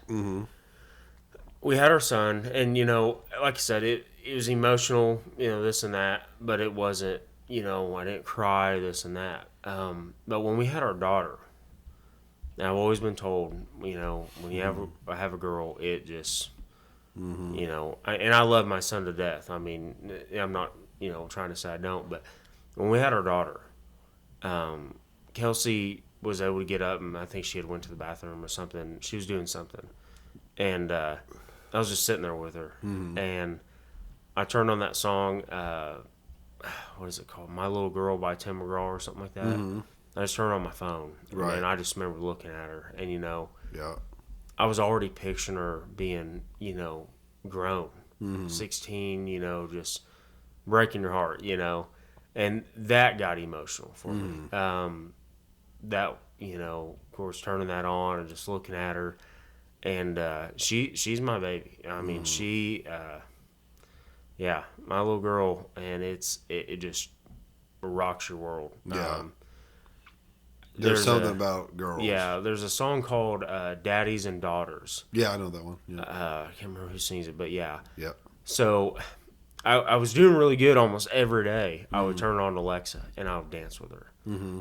And man, she just puts her head on my shoulder and she puts her little hand on my arm and she'll like tap it as we're dancing. Yeah. And we'll dance. Like I said, I was doing it almost every day there for a while, but now I try to do it a couple times a week. Mm-hmm.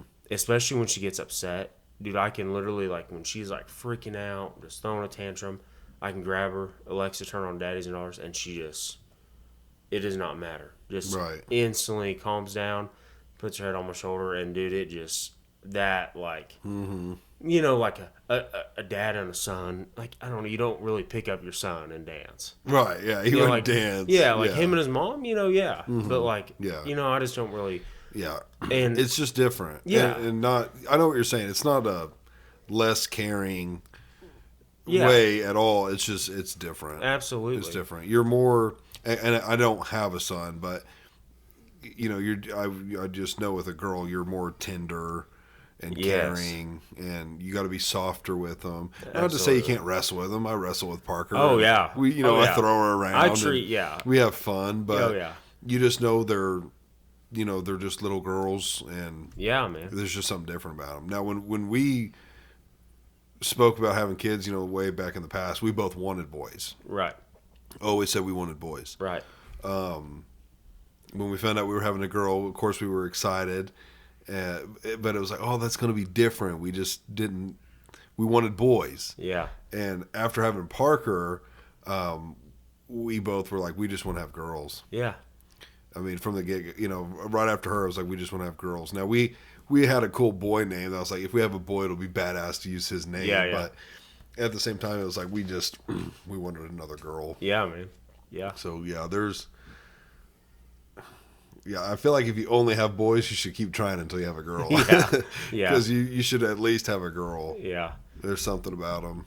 And I was at one time, you know, I just wanted two boys. You know, That's how we were. Yeah. wanted two boys, just play sports and, you know, this Yep. and that and all that. But, you know, the boy girl thing and it's just been great. I bet one of each is nice. Yeah, it is. Yeah. And that daughter of ours, and they always say that about the second child, and they also say the first girl, no matter what it is, boy girl first or girl boy first, whatever, the first girl is just like their dad, and our daughter is just like me. Is she? And I mean, her and Kelsey are already like getting into it at times, And I laugh, and I know that ain't right because there's gonna become a time I'm gonna have to get onto her. Right. I remember the first time I told her no.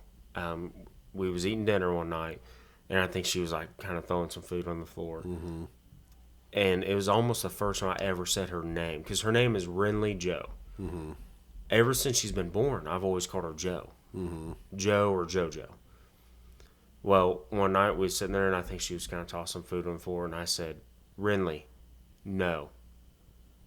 Dude, you would have acted like beat her. Right. It hurt her feelings. Flipped out, dude. Yeah. I mean, she like puckered up that face and was looking at me, and I seen the tears, and dude, it killed me. Mm-hmm. Like getting on to my son, it's like, get over it. Like Right. you're good, dude. Right. You're fine. Her, if I have to tell her no, it's, and I call her Princess a lot. She's Yeah. my little princess. Yeah. And Kelsey gives me shit all the time. She's like, "Oh, your little princess. What do you think your little princess did today?" And Jealous. yeah, I mean, so jealous. And so, yeah, the little girl is it's a whole different ball game. Right. But Yeah, it's yeah, with Parker, there's been times, I have to, of course, tell her no or spank her, and I've told her before, I'm like, I don't like doing this. Like, you want to come in here? You can come in here if you want. Rexon, what are you doing? You want to come in here, buddy? He's like, no. No. But He kept looking through the door. he could have came and sat in here. But Yeah, like, there's times we've had to spank her, because here lately, she's big into no. oh yeah, We'll say to do something. No, no, and we're like, you knock that shit off right now. Yeah, well, I don't put up with that shit, but we'll have to swat her on the butt or whatever. Oh, yeah. Explain to her like, you don't tell us no. right, They're like, there's never a time you need to tell us no. right. But yeah, we've been dealing with that for a while. Oh, yeah. But And before we became parents, especially me, you'd see other people with kids and they'd act out, and it was like, oh, that will never fly. I will whip their butt. I'm gonna spank and blah blah blah. And we had him, and he got to the edge where he was, starting to act up and everything. And we've tried it all. You gonna come in here? you come in here, buddy. And we he kind of started acting up and everything, and we tried it. We've done the spanking, the timeout, the yelling, the the gentle parenting, as they call it, where you talk to them and this and that. Right. I'm not so much of a gentle parent, it's like knock your shit off, Right. But we've learned from all of it. We've learned when he does certain things, when it's time to spank, when it's time for timeout, Right. when it's time to just talk to him. Mm-hmm. Because at the end of the day, dude, they're human just like we are. Right. They have emotions. They have Right. feelings. When we flip out and we have an attitude, or we're mad about something, nobody comes up to us and beats our butt. Mm-hmm. So what we've learned with our kids, especially our son, since he's older, or 4 now, but there's times you just, hey man, let's go in here and talk. Mm-hmm. Dude, they calm down. Right. They calm down and they talk to you, and you talk to them, Right. and it's fine. You don't always have to just beat their ass. And I mean, and there's people that still that are fine with that. Just instantly, as soon as they do something wrong, you spank them, whatever. And that that's your deal. Like Right. you do that, fine. I have nothing against that. But everybody does it different, and We normally start with the talking. yeah, man. It's like, hey, you don't do this. And then when they look you right in the face and do it, it's like, okay, now you're getting spankings. sure, yeah, And then after you get spankings, we will tell her you Right. got spanked because Yeah. you did exactly what we just told you to not do. Right. And that normally seems to get the message. absolutely, yeah. for 30 minutes. Oh yeah, And then yeah, they do it they're again. gonna It's be like, on to here the we next go thing. again. Absolutely. Oh yeah. Right. Oh yeah. It's crazy. It's just amazing how children change you. I mean, oh my gosh, like I don't know. I became way softer after we had kids. So did I. Like, yeah, I used to think I was just a hard ass or whatever, and man, they look at you, and you. There's times you're like, man, I need to give them the world and be the best I can, and I think that's good. I mean, that's part of it. Like that's good. I remember one time I put him to bed, and I was holding him, and I'm like, man, he's gotten so big. And I laid him down, and dude, I started bawling. Like I'll admit, like I just, and I'm not a crier. Like I'm just not emotional. I'm pretty just straightforward, so on and so forth. But ever since we've had kids, I became more emotional. And I went in the living room. Kels was like, "What's wrong?" And I was like, "Oh my gosh, I just can't believe he's 2," And I was like, he's just growing up, and I always kind of worked a job where I've been away, and even now, like I'm home every day, but I only get to spend about an hour a day with them because of my work schedule. They go to bed so early. And I don't eat dinner with them, none of that. So, there's times, man, I hold them, and I hold him or her, and I'm like, oh my gosh, like life is just, boom, it's gone. I've noticed that with Parker after having the second child. Yes. Because, I mean, it seems like yesterday, I mean, it's only been less than 2 years, but it seems like yesterday we were having Parker. Yeah. And when we were in the hospital, Maddie and I were both like, it really feels like just a couple of weeks ago we were here doing this with Parker. And it's crazy how quickly you forget how small a newborn is. Yes. Because a newborn and a 3-4 month old is not the same. No. They change. I mean, by month 2, it's way different from a 2 to 4 week old. Yeah. And I remember holding Stella and putting her in her car seat and changing her diaper. I mean, a newborn diaper is like this big in my hand. Yeah. And I was looking at it and I was like, holy shit, I forgot how small these newborn diapers are. Because now we're in diapers that are like the size of my hand. Right. And I was just like, this is crazy. And putting her in her little car seat. Yes. Seeing that she's this big in the car seat versus Parker. And I had to change Parker the other day, and I laid her on her changing table. And it was like, I think I had changed Stella a couple hours before that. And it was like, holy shit. Yeah. Stella she's the size of my 2 hands together. She's this big. And I'm like, Parker's like this. Yeah. And it makes you realize how fast things go. Like, advice for a new parent, the first, and every kid is so different, but most kids don't sleep that well for like, I'm going to say 6 months. Right. Every kid's different. Hell, I've heard of parents who are like, oh yeah, 2 weeks old and they were sleeping all night. Yeah. That That is not normal. But let's say up until 6 months, they're up every couple hours, anywhere from 2 to 4 hours. That time frame can kind of suck ass at night. Yeah. It can be hard on you and really, really draining you. But it's like, dude, cherish that, because that newborn stage, to me, they're only a newborn for 1 to 2 months max. Yeah. After 2 months, it's a baby. Yeah. Which I know newborns are babies, but it's just different. Newborns are so little. And seem fragile. I mean, they're not. They're freaking made of rubber. And I'll tell you, dude, you guys just had your second little girl. The time with her is going to go by stupid fast. Oh, I bet. Because, as you know, you have your first child, all about mom. Forever. It seems like, man, she hates me, he hates me, whatever. Our son, it seemed like forever. Like, I had stuff to do with him, but he wanted his mom. Right. We had a little girl, boom, almost 2 years old, and I'm like, holy shit. Like, it flies by. Yeah, it really does. And then you start realizing your oldest child is getting older. Right. I mean, like I said last week, 4 years old. And I'm like, where does 4 years ago went? Like, you know, I think I started my business then. Where the heck is that time went? Yeah. And then, you know, it is just insane, you know. Then you look at your youngest child, 2 years old, you know, and you'll realize that with Stella. Like, it's just Just goes quick. it's boom. Well, then it starts making you look at the big picture because it's like, you know, this year's 2024. Yeah. I graduated in 2014. Yeah. I graduated 10 years ago. I'm thinking, how the fuck is that possible? Yeah. To think I haven't played football in 10 years. I Yeah. haven't, you know, went to a high school party in 10 years. Yeah. I'm thinking, that don't even seem possible. No. 10 years? Fuck, high school's only 4 years long. That's more than double what you were even in high school for. And it's just, you know, I don't know about you, but you're 29 or 30. 29, You're yeah. 29, I'm 28.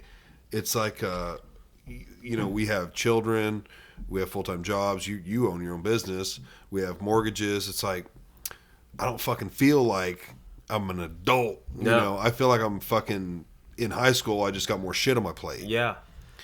Because I remember looking at, you know, my mom and dad, you know, when I was a kid, old enough to understand finances and jobs and stress. Hang on one second. Hang on. But Keep talking. Just thinking like, you know, oh, they're adults. Yeah. Fuck no, they were just big kids. Yes, yeah. They're just grown up kids. Absolutely. Yeah, it's a lot different. You need to go to the bathroom? Yeah. Yeah? That's fine. I'll talk for a minute. I want to have you talk for a minute because I want to keep going, but I need to piss too. I need to get a dip too. But, excuse me, I can't even. I guess I have freaking something on my glasses. I can't read how far into this pod we are, but I'm really enjoying it. I also have a slight buzz. What does that say? I think hour 37. I can't tell. Yeah, for anyone, like I work with a guy who I feel like they're on the fence about having kids, or they were on the fence. I think now maybe leaning more towards having kids. It is very rewarding. It's challenging, no question. And my wife is amazing. I mean, she does 95% of the getting up, especially, you know, when she's got 8 weeks off, like it only makes more sense that she does a majority of the getting up when I have to go to work. But even when she goes back to work, she just does. I mean, she's a rock star.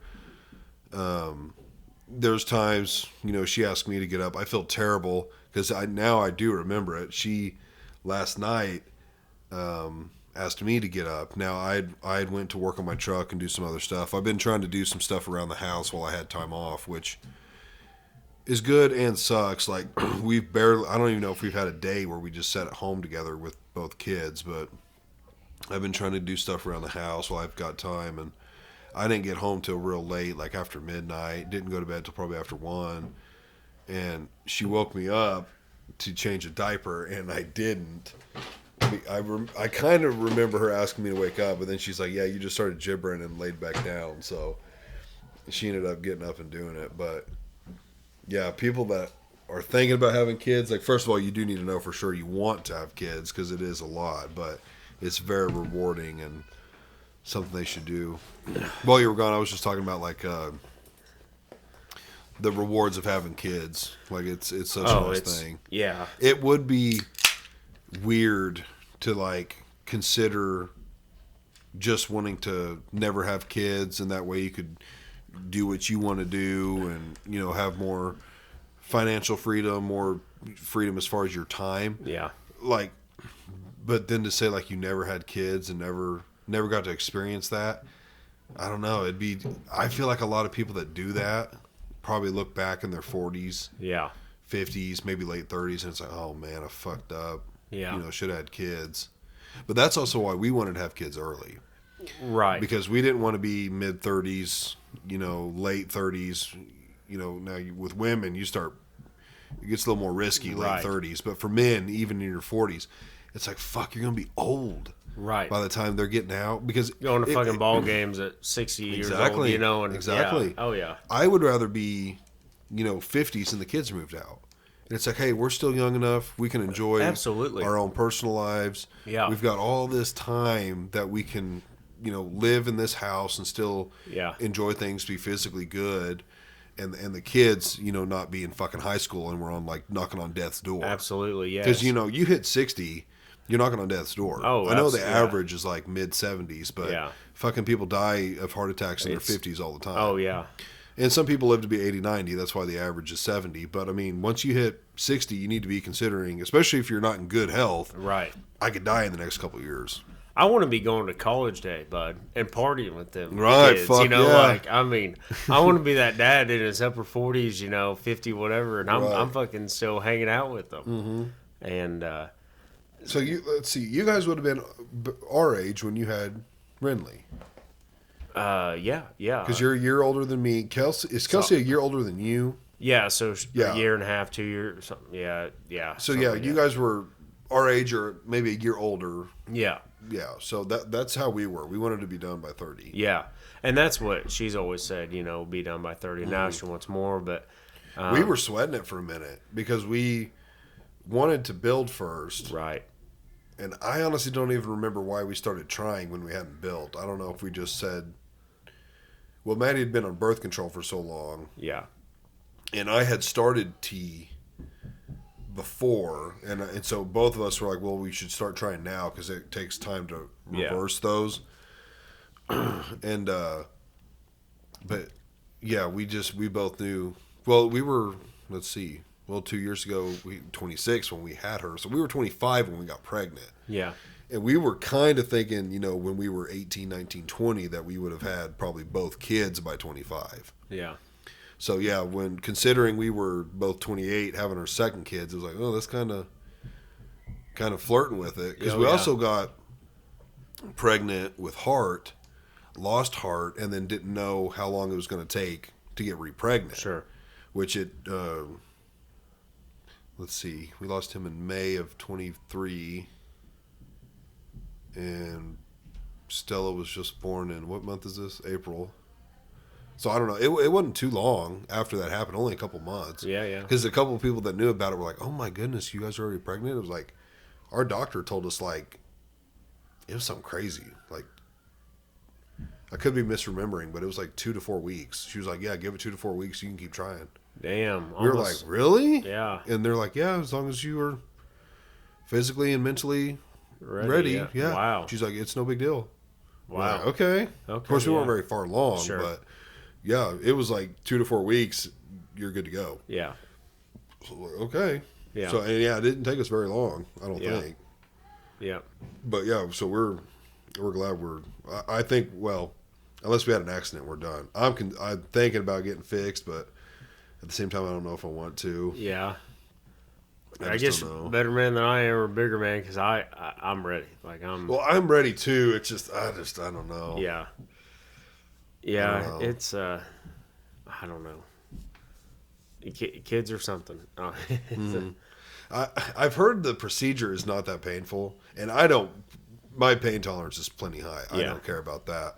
But I just still feel like I'd rather be knocked out for it, which I've heard you can do. Yeah. It costs more, and I don't know where you would go to do it. Right. But I think I'd just rather, Yeah. I think I'd. versus having a dude down there, Yeah.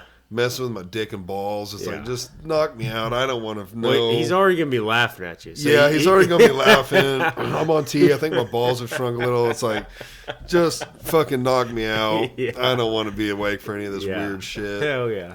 I don't know. They say they also give you like a, I don't know what Percocet. I don't know. Yeah. They give you something to make you not care Ease as up, much yeah. and relax. But I'm like, bro, I weigh 280. You're gonna have to give me more than what you No give shit, a 180 pound male. Yeah. Like that Yeah. shit ain't gonna work for me. Right.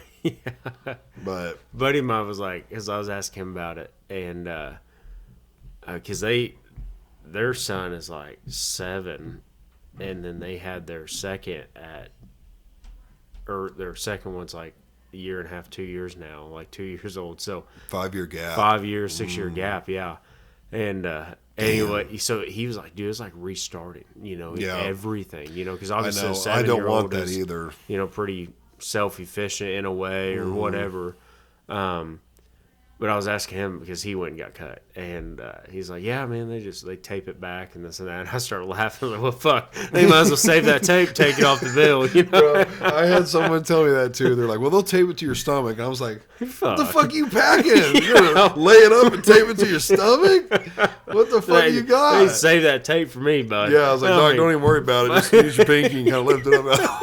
Oh, shit. I mean, oh, Fucking my. tape it to my tummy.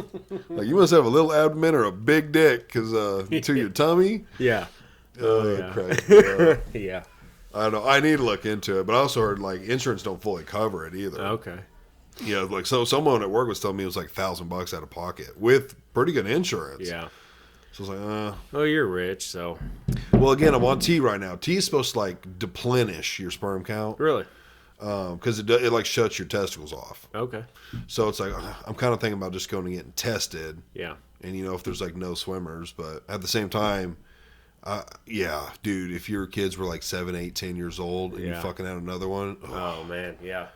I mean, I'd love it, but it'd be like, fuck. I was done. Yeah. I was fucking done. Yeah. I was going to be a young grandpa. Yes. Now I'm going to be a fucking old dad. No shit. Yeah. Yeah, that would suck. Yeah. Like you said, you get at a certain age and kids are grown. I'd rather be able to just do whatever we want. Go back to us again and all that. But Yeah. that's another thing. With kids, I feel like it's pretty easy to lose each other, and you start. Your main priority is just about the kids, and you're not about your spouse, and it's. Which is not good in my opinion. And it's not. Yeah, I completely agree. I You two have to be solid up front yes, for each other and the kids. yes, Because if you two fall apart Absolutely. and the kids, Yeah. then you're talking divorce, and you've got absolutely. single parents. You're splitting the kids. Yeah, bro, and Yeah, Maddie and I have always been on that same page. yeah, We come before the kids, yeah, because if you don't, then the kids will suffer. yeah, It's nothing against the kids. You're not Right. putting them, below or anything like that. It's simply if you and the wife are not good, or for a woman, Yeah. you and the husband, if the spouses are not good, yeah, the children won't be good either. yeah. I agree 100%. Yeah, you guys have to that's whether it's date nights, making sure you put the kids down at 8:00, Right. or like normally we try to put Parker down around 8. There's some nights it's 9 when she's had like an early nap and cranky and shit at 7. Yeah. And on those 7:00 nights, it's like, hey, we're gonna have an hour or two where we can hang out, we can watch some TV, talk, cuddle, relax, like whatever, get it on. We're going to have Yeah. time. So Oh, yeah. those 9:00 nights, it's like, that's a little bit more about Parker. Yeah, The 8:00 nights that's kind of normal. The 7:00 nights, it's like, hey, we're going to have some us time. yeah. And that's super important. Oh yeah. Nope, I Like, agree. I feel like I know a couple or two, and it's like they just never are away from their kid. Yeah, And I'm like, bro, that's, I don't feel like I'm not a loving parent because I'm not with our kid all the time. We're with our kid a lot, but it's like, bro, there's nothing wrong with, yeah, having an evening to yourself or a night or a date night. Like, Right. there's nothing wrong with that. yeah. That's just me. No, I agree 110%, and that was something we, honestly, in the 4 years we've had our son, we've only gone out maybe a handful of times. Really? Yeah, and that's, and there was times it's taken a toll on us as a couple, but we try to prioritize the little things to remind each other, Right. hey, you're still number one. Well, how's your support? And what I'm getting at is like, so we have her parents right up the road, who Parker was their first grandkid. Yeah, So I mean, they were just over the moon all about it. Yeah, and we live really close. yeah, So they love having her. She's not even 2. She's probably stayed the night with them half dozen times, Yeah. maybe more. So I mean, between her grandparents and just we've got great aunts and uncles, other cousins. Yeah. We have people that just love having her, and we can trust with them. Right. Like my dad. Parker wouldn't go stay with my dad. Right. He's not set up for that. Sure. I don't have a relationship with my mom. Sure. So she's not going there. But as far as my wife's side of the family, we have tons Yeah. of people, to help. Yeah. Do you guys have that? Yeah. I mean, we Mm-hmm. got my mom, and her mom and dad are willing to, hang out with them and all that too. Right. And we haven't, and this is just us. We haven't let our kids stay the night anywhere. Even with grandma, grandpa? Yeah. Yes, we, we have had them come to the house and watch them as we go do something, and then put them to bed. But that's just where we're at. That's Yeah. just kind of what we want right now. But yeah, I mean, so we have the opportunities to do stuff. Yes, Yeah. but it can be tough at times. You try to plan that shit out, and it just don't Yeah. work out or whatever. And I know it too. It'd be different. Like there's Parker didn't stay with them till she was probably. Let's see. She's 20 months now. I'm gonna say 14, 15 months. Yeah. Maybe even a little older. She was at least a year. I'm thinking a little older. Yeah, We definitely didn't want her over there until she was sleeping all night. Sure. Because we didn't want them to have to deal with that. Sure. There's already nights, she wakes up and cries for 15, 20 minutes. Normally goes back to bed. Occasionally, once it's 20 minutes or more, I can't. I, as a soft dad, Oh, can't yeah. take it. No. Even when I'm dog tired, I'm like, babe, I got to go down there and, Oh, yeah. get her. Oh, so yeah. I'll pick her up and, I'll rock with her and, kind of get her settled down and then put her back down. Yeah. When we were first sleep training, I was like, I'm all about it. Because I was like, we got to get her down in the Right. room.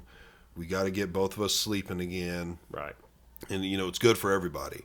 Now, I'm like, bro, 5 minutes. I'm like, babe, what is wrong with her? Did you think she pooped? Do I need to go check Right. her?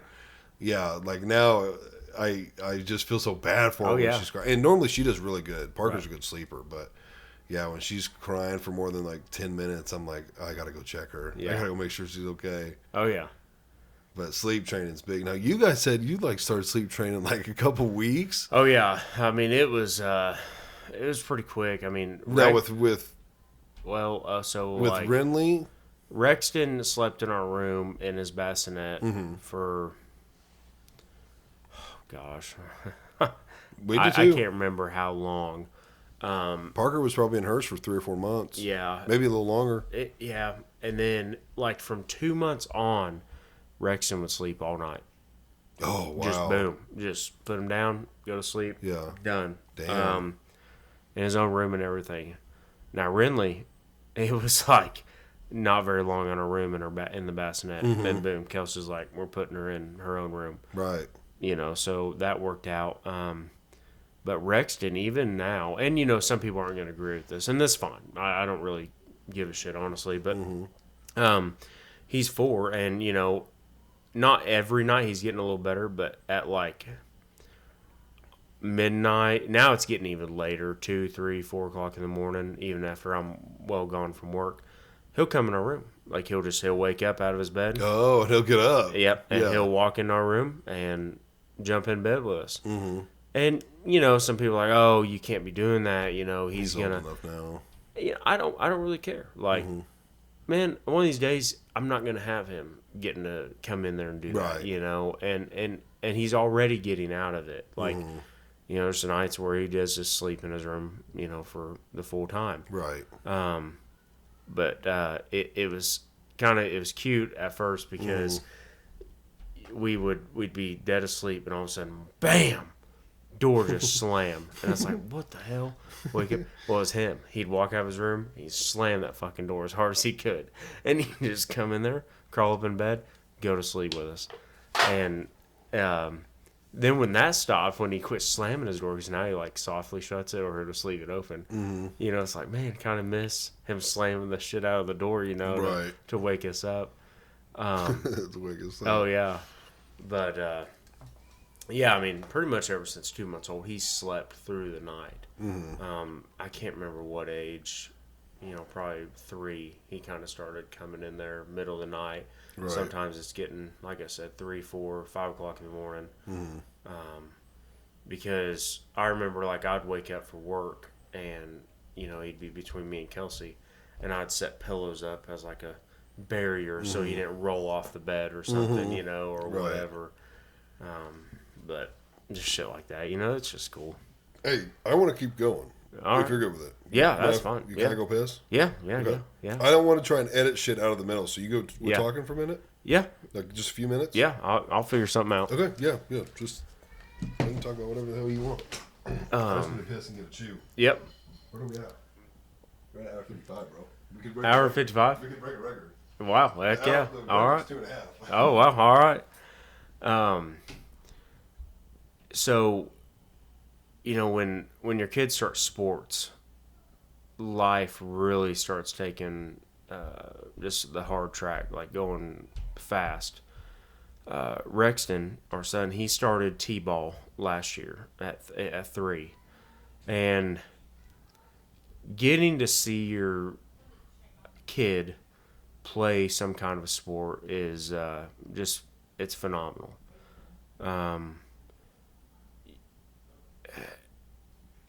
You get to see them interact with other kids and how they're going to react to just different things. Of course, at 3, it's like herding a bunch of cats out there, no matter what kind of sport they're playing. But, and maybe I'm being, I don't know, one-sided here or whatever you want to call it, but Rexton, he did very, very good. The coach actually came up to us right before the season was over. I think he had about 2 games left, and he said, "Your guys' son is the only one that has been staying the most consistent and is doing good, so on and so forth." And that was a phenomenal feeling to get to hear that as a parent. And of course, the last 2 games, he was not having it. He cried when he had to go out and hit, or he cried when we'd go out to the field or whatever, and he would run over to his mom and just sit there, and me being the I guess competitive or whatever person that I am, it was hard because I wanted to get on to him like, hey, no, get your butt out here and play. And then it's like, okay, you got to remember he's 3. These kids, it's their first sport. They're trying to learn, so on and so forth. But it was it was just fun. And what was really fun was me and a couple other of the dads, we got to help coach. So being out there with your son and getting to coach and whatever, kind of tell them what to do, that was cool. It was just a whole different, it makes you think of when you were younger and you had coaches and people telling you what to do. And I don't know, it just, I'm excited to see the future. June's coming up here soon, so he'll play again. And we bought him a tee and let him start practicing out in the backyard, and try to practice once a week or so, and just keep him familiar with the sport. And it's just another way as a parent that you get to see your kid succeed in something and do something instead of just sitting there watching TV and all that shit.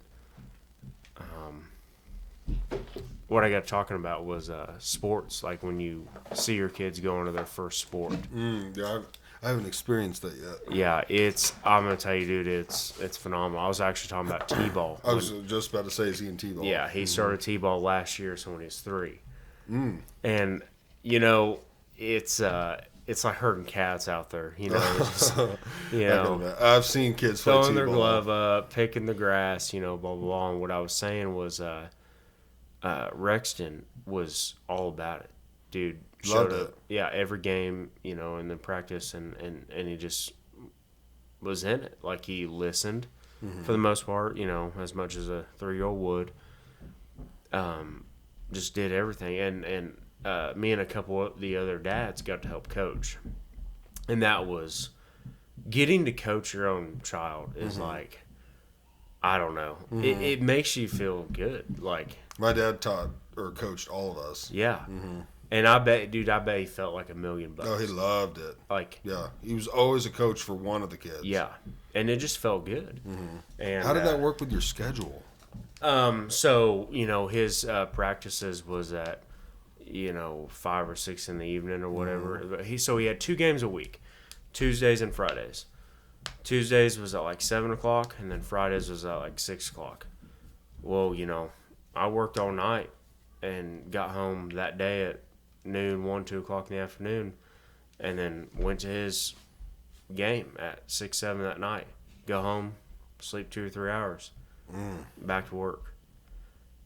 But I never let it phase me. Was I tired? Absolutely, dude. I was fucking exhausted. Why can't you change your schedule like to a later in the morning? Because we're time slotted. So there's a certain amount of us. Okay, so like I'm the first truck of the day. The 2 a.m. loadout. What are you doing, bud? Nah. I'm the first truck 2 a.m. And then another company comes in and they load at like 3, 4, and then 6, I think, or 5, something like that. And then we run our 2 loads. All of us run our 2 loads. And then another group of guys, which is the same company I'm leased on to, they come in anywhere from noon to 4 in the afternoon. And they start their loads. But they're more like a night shift. Yeah, they're considered what they call a night shift, yeah. And I used to do those every now and again, would run those afternoon, evening shifts. But it was so inconsistent because, like I said, one day you may load at noon, one day you may load at 2, 3, 4 in the afternoon. It was all bounced around.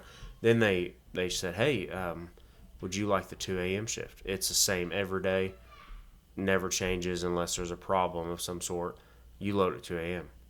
I jumped all over it. I was like, yeah, I want it. Sounds great.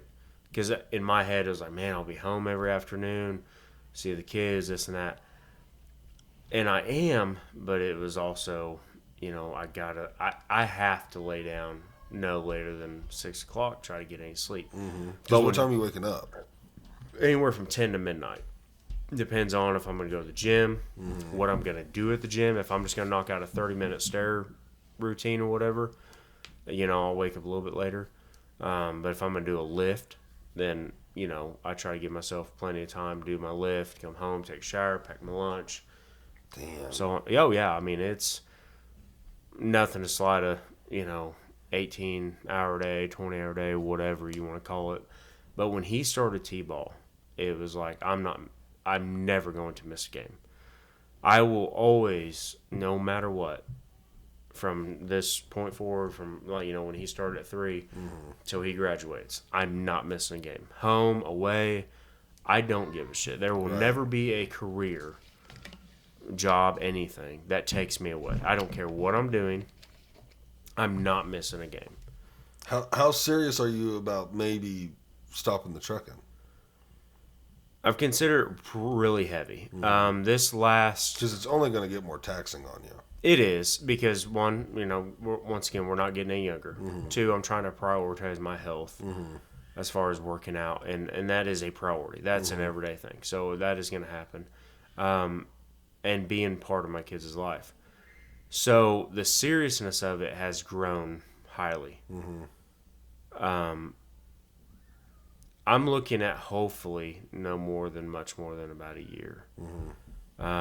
You should strongly consider steel tag. Yeah, and I have. I've talked to you a lot about it, and it has been very heavy on my mind. Me and Kelsey have talked about it. Because here's the thing. One of these days, we're going to look up, and our kids are going to be grown. And, I don't think anybody, no matter what, is ever going to look back and be like, man, I spent enough time with them. Right. I don't think, if you say that, then I think you're just wrong. You're fucking lying, whatever. But I want to be able to say that man, I did what I could. It's just, man, you know, and it's a double-edged blade, sword, whatever. I just know that an hour or two a day with my kids, that's not enough. Right. I don't care how much money I'm making or how much money anybody makes, whatever. An hour or two a day with your kids just isn't plenty. So, yes, my seriousness is heavy. At one time, I wanted to grow the business and have, you know, several trucks, and then I ease way back and get to do that. I tried the driver thing. I had, you know, a couple at one time and this and that, and it's almost like having kids again, but you got to pay these kids, and they're calling you, and I'm just not made to be a boss. This wasn't my thing. I tried it. I felt like I failed, but it just didn't work out. So I like being by myself. Right. I want to stay into trucking and owning my own business, because the last 4 or 5 years, you know, I have been almost there. You're always gonna have a boss, no matter what. I don't care Oh no, yeah. how it works. Even if you're the top dog, Yeah. the customer's your boss. Yeah, you're always gonna have a boss. So I still, I guess, report to people or whatever you want to call it. But it has brought so much freedom and financially has been very good for my family. So I'd like to stay in it, but I would like to find a more easier / whatever, better, more family friendly schedule, which is very hard in trucking. I mean, it's, you know, most guys are gone for a while. Well, could you do something where you lease your truck out to a company? Like they just literally use your truck, or is that not a thing? Like you would have to instead find somebody to drive your truck. Oh, I mean, it's possible. Like, I could do that right now. You know, I could just put somebody in my truck and then go get a job. I always call it a regular job or a real job. That's what I call it. Yeah. I said the same thing when I went to Steel Tech. I was like, this is my first real job. Yeah. So I've kind of come down to a conclusion, or this is what's going to happen pretty much. At the end of this year, I'm either going to find a driver, or I'm going to sell completely out and go to work, or maybe it's just two. Yeah, so I'm either going to, hire a driver and then find a real job, or what I call a real job. Right. That's just what it's come down to. And it's going to be one of those. And I don't care which one.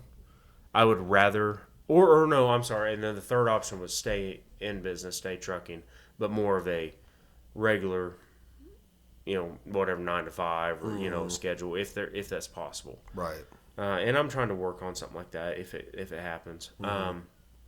But that's just what it is. You know, we've had a lot of conversations about it, me and Kelsey, and we've got to a point financially where that's very possible. We have a house payment.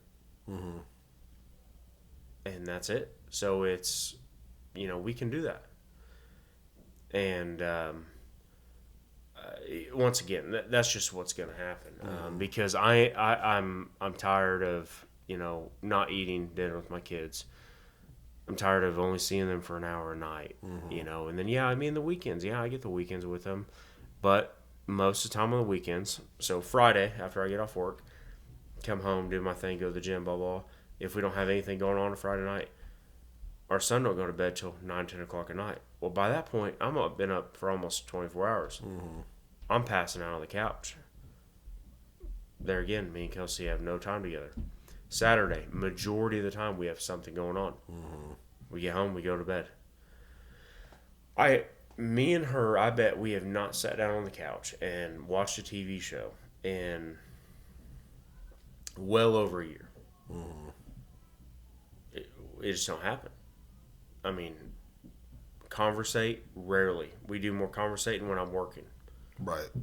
You know, we're on the phone conversating about our daily lives and this and that. Like, it's hats off to her, because she is I guess what I'd consider a default parent, a single parent in a way. I mean, she does stay at home, Right.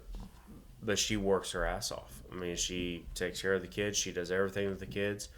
I come home, try to jump in, do my thing, try to help around the house the best I can, because I'm a firm believer in the team thing. I'm not a believer in, the man works. When he gets home, he needs to kick his boots off and sit on his nuts and drink a beer. I'm not a believer in that. And the wife, feeds you dinner and does everything. I know some people are, not me. Right. Firm believer in coming home, and I still try to jump in and help and this and that. Same. I think that's where we're at as a society anyway. It's that whole whatever thing like that's gone. So, I want to try to find us again and get back to me and her and that's big to me because we got one trip at this shit, one trip at a life, and You don't want to spend it all working. that's just it. And at one time, that's all I wanted. Right. That's all I wanted. Kids has changed your Absolutely. mindset. Yeah, absolutely. 100%. Because at one time, man, it was grind, money. Right. And Well, that's all I wanted to do. I know there's so much freedom and stress that comes with owning your own business. But when it comes to, you want another one? Yeah. When it comes to, working a typical 9 to 5, there's a lot of benefits to it. And as far as Steel Tech, before I even get into the culture, just at the frame plant, and I don't know if CUSA is the same. That's that's another company under Steel Tech. We work 410s. I absolutely love 410s. I remember when I used to work 5.9s, I always 10 thought, hours a day. That'd be nice. yeah, I always thought, dude, 410s, an extra hour, because I was already working 5.9s. Yeah. So it's like, to just work an extra hour for 4 days, you're already there. To only work an extra hour, Yeah. to get a whole other day off, to work 4 days and then get 3 off. I was like, that sounds amazing, because Fridays can be for doctor's appointments, whether that's for you or your kids. Family day. Family day, going to get your oil changed, going to the dentist, doing shit that you would normally do on a Saturday, do it on a Friday so you can actually have your Saturday, like mowing, going grocery shopping. There's so many different things, plus things that just aren't open on Saturday Yeah. that you can actually go to on a Friday. It's so convenient. And then typically, overtime is optional. So it's like, hey, if you want to work on a Friday, you can. So if you want to get 45, 50 hours, Yeah. you can. Sometimes they're mandatory, not all the time. When we're real busy, they're mandatory. But the way to look at it is, hey, that's 10 hours of overtime. So even when you don't want to work overtime, and it's not mandatory, you don't have to. You Yeah. can just work 410s, go home, get a 3-day weekend. I did that for a long time. Yeah. When our overtime picks back up, I'm going to work overtime, just because it is nice to bring in some hours of overtime. Yeah. But if you strictly want the 410s, it's so nice. Yeah. To have that third day. Honestly, like a dream schedule would probably be 3/12s, but almost like salaried on a 40-hour. Because four less hours, that's a lot to not bring home. Yeah. But 410s is just awesome. Yeah. So the schedule right off the bat is so appealing. And then, like I said, if you want overtime, it's there. Especially once you've been there a few months and you know what you're doing, and you can go in and either work by yourself or be trusted to work with one or two other people. That's nice too. And then just the culture there. Yeah. You have had lots of jobs. Like I've only worked at Steel Tech. Right. Before that, it was cutting wood, scrapping metal. Yeah. So I haven't really experienced a lot of, typical 9 to 5 other type factory places or whatever. Working with other people. Because construction was way different. Yeah. That's so different. But the culture there is just amazing. Yeah. Like, you're not a number. Yeah. They care about you. The way they're like, they want to make sure whatever you're doing, you're enjoying. And if you're not, they'll like, hey, maybe we should try this. That way you are enjoying what you're doing. It's just a really good place to work for. Yeah. Even like I want to say it's seems like maybe every 2, 3, 4 months. I'm not sure, somewhere in there. Our owner, his wife, does this like book program for everyone's kids, and they offer like 8 to 12 books or something, and you can pick however many you want, and you just get them for free. Yeah. So like we always pick a couple that we think Parker would like, and they just give them to you. The first time I was like, okay, like what's the catch? Like, what's this cost? And they're like, nothing. Wow. Nothing. They believe it's important for kids to learn and read, and parents spend time with their kids reading to them and stuff. Damn. And so like you just pick whatever That's books you great. want, and we'll bring them next week. Yeah. Just little stuff like that. We have a company lunch once a month. You're paid while you're there, because we clock out for lunch. Not for this one. They clock you out for just 30 minutes, but it's normally about an hour and a half, sometimes up to 2 hours, paid for. Provide all the lunch. You're talking quite a few employees. Like it's a costly thing to have that lunch and to feed everyone. Absolutely. We have that every month. Right. It's a nice place to work for. Yeah. So our 401k is really good. Even our financial advisors, they come like twice a year. They were telling us, like, you guys have a very good 401k. All the fees and stuff are covered. Like, we don't have any fees for it. Our insurance is like really good, and there's like so many ones that you can pick from. So I personally have picked the highest on every one of them, and I even picked some extras. Like I choose, so I picked a cancer one. Like I picked a couple extra things, but it's, in my opinion, the prices are good. Again, you can go low tier, medium tier, high tier. Like, it's all there. Insurance, retirement. Wow. It's all there. Yeah. Super good place to work for. Yeah. Personally, if you got on there, I think you'd probably start on the beam welder, which is where I started. And I enjoy it. I like the beam welder. I still float over there whenever I'm needed. But it's just, I don't know. I enjoy what I do there. I think you would enjoy it. Yeah. I know you've told me, well, I don't know how to weld. I don't know how to do this. Dude, I went there with, not knowing that. I was kind of hired on to do something different, but they kind of wanted me to train to get to that point. But as far as running the beam welder, learning how to tack, learning how to weld, all taught in-house. I had welded in middle school. Yeah. Was not a welder. I could make two pieces of metal stick together. Yeah, Probably yeah. wouldn't look pretty. Probably wouldn't be Right. structural. Yeah. That's about all. Yeah. They taught me. Damn. Within 2 weeks, I was certified and just, laying good welds. Still learning and getting better now, but I mean, doing good in 2 weeks. Yeah. That machine was, I was running it. Hell, I knew a guy that was running it in like a day or two. I didn't run it that fast, so I was kind of trained a little slower, but they just train you in-house. That's awesome. And it's a really good place to work. Like, if you're serious about it, I would try and go there and make that a career. Yeah. Make Steel Tech your career. Yeah. Yeah. I mean, even in the down times, you're guaranteed 40 hours. Yeah. No, man, that's awesome. That's it sounds great. Mm-hmm.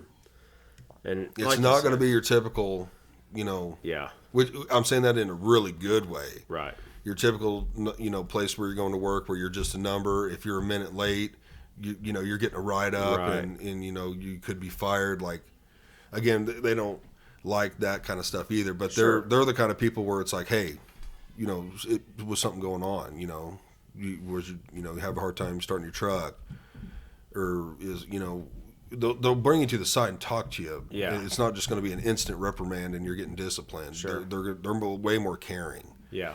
So yeah, it's just it's a hell of a place to work. Yeah. No, that's awesome. I mean, really, that's to be happy what you're doing. Mm-hmm. Phenomenal. Yeah, And owning, being in business, it's I do love it. I enjoy it. But it's 7 days a week, yeah, no matter what, and you're not getting paid for that. Like, right. it's whether it's working on the truck or if it's paperwork or it's worrying about it. Like, vacation, for instance, my last 2 vacations, like, I remember we went to South Padre a couple years ago and went with my mom and them, and I was on the phone, worrying about my driver or the truck, or worrying about this or worrying about that, ready to get back. like I was ready for the vacation to be over. As soon as we got there, I was ready to go back because Right. it was like I'm not used to this. Like I need to go back. Second vacation, I had a truck down. I was getting a brand new motor put in it, so I had the mechanic calling me, then this guy calling, this and this, and it was just, it's no matter what, and I lose sleep because of it. Now that I don't have a driver, I don't lose as much sleep. He was great, a good driver, but it was still. You're, waking up randomly, or you're worried about like, oh fuck, I hope we don't get in an accident, blah blah, because it can happen anytime. That's another thing. Yeah, and that's what Maddie. Sorry to cut you off. That was what Maddie was worried about when I was in the construction going to Springfield. She's like, you're on the interstate, 40, 50 minutes every day, one way. Yeah. Like, that's a lot of driving as far as you could be in an accident. Oh yeah. And I mean, you. 600 Granted, miles a day. Yeah, you do a lot more driving. You're in a big rig. I'd like to think maybe you're a little more safe, but still, that's a lot of drive time where something could happen. A tire could blow out, something else, a different vehicle. You know, just there's so many things. I had a steer tire blow one morning. It was about 2:30, 3 o'clock in the morning. Heading back, get my I was, because I start early at night. Or I had to run some extras or something. So I'd been up for a while. Went to go grab another one and got off of a just 2-lane narrow ass road, like 37 or 97. It's called 52 Highway. It runs from Butler to 69 out in Kansas. Very narrow. There's no shoulder whatsoever. I got off of it. I made it 5 miles down the road. And for some reason, I had gotten the left lane. No reason, because one, it's 2:30, 3 o'clock in the morning, no traffic's out. Two, I just had no reason. I got over, and I'm in the left lane. I get up 75, set my cruise, and I lean down to grab my water, and boom, the passenger steer tire blew out. Well, in a car, semi, doesn't matter. It's gonna. oh yeah. Well, semi, a lot more to handle. It instantly took me from the left lane, right lane, shoulder within, and I dropped off of the shoulder, but I didn't freak out. They say never slam on your brakes. I didn't slam on my brakes. I just let it ride out, got it, shut down. And dude, it was like, holy shit. I've came, almost in several accidents, cars pulling out in front of you, semis pulling out in front of you. You get very complacent. When you do the same thing every day, you get very complacent. And with me driving every day, it was the same thing. 2, I run the same exact roads every day. Yeah. You get very complacent, lazy, so on and so forth. So you don't expect those things. I have a risky, job. I mean, the chances of me coming home every day dropped tremendously because, once again, I'm on the road for 12 plus hours, 600 miles, or 540 to be exact.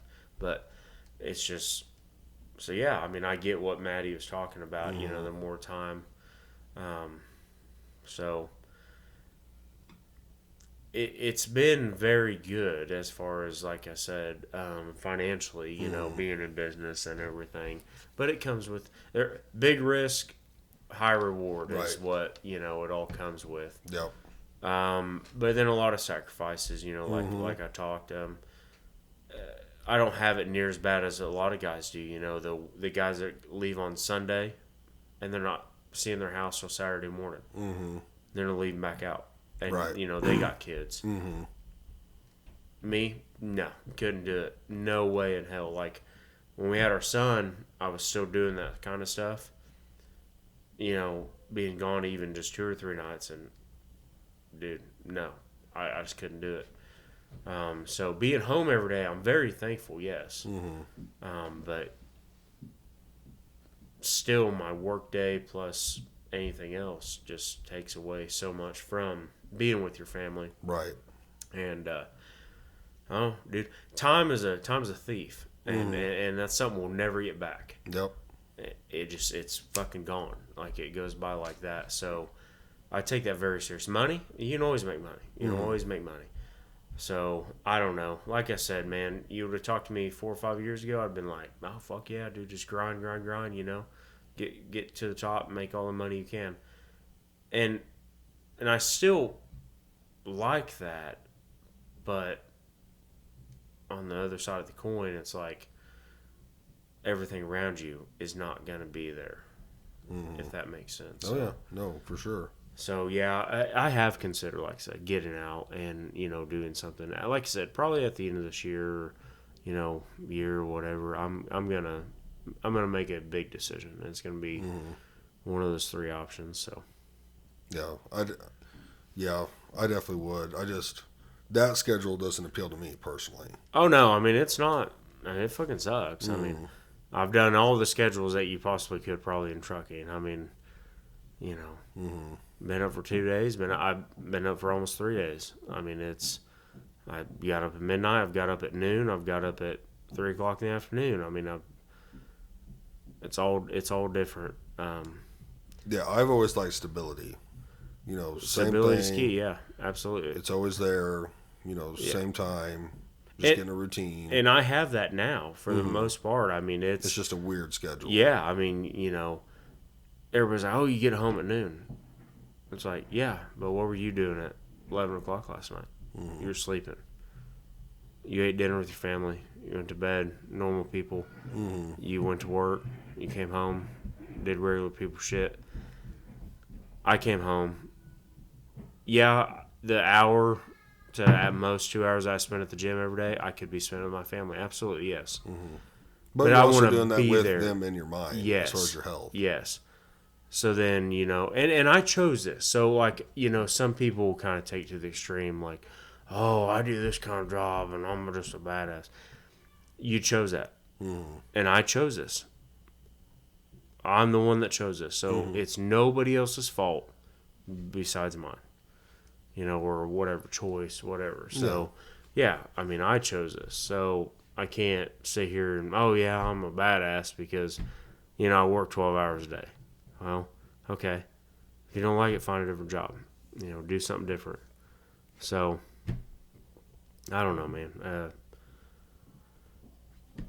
Like you said earlier, the kids change a big part of what you want to do and be in your future. Right.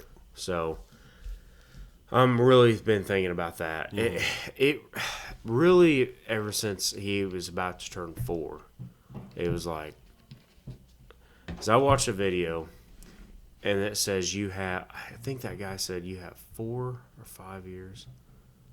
You have like 5 years with your kids. And what he meant by that was their kids, kids, whatever, Right. like little kids. And I'm like, bro, my son is turning 4. Like, I'm getting ready to lose that kid thing. Right. And I see it almost every day when I talk to him for the short time of just different things he's saying and as he's growing up. And I'm like, what the fuck? Dude, I'm missing so much. Oh, yeah. You need to start prioritizing that. So that's big to me. Yeah. Yeah, like I said earlier, when you go from having 1 kid to 2, and then you look at your brand new baby versus your older kid, it's like, whoa, that older kid was just at this stage not that long ago. Yeah. Parker is 20 months. She's already talking and walking, and we're working on potty training, and she's got a little attitude and a little personality, and she's got hair now. Before she was kind of bald, and now mom styles her hair, and just all the things that change, and it's like, damn, she was just a newborn like it was yesterday. Dude, it's wild, bro. I mean, don't get me wrong, getting to see the smile on his face when we buy him cool shit, like, we bought him a really expensive ride-on toy for Christmas, and, take him to the beach, and you get to do this, and, buy him this, like, almost if he wants something, we just buy it. And it's not a bragging thing, but that's cool and all.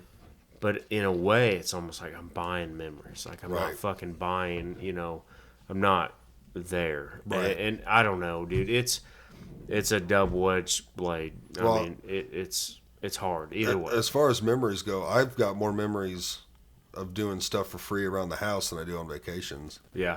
Like I can think of the time we went to Disney. I fucking hated it, almost Yeah. the whole thing. We went to one cool, it was like a Hot Wheels themed car show. Yeah. I enjoyed that, hated everything else.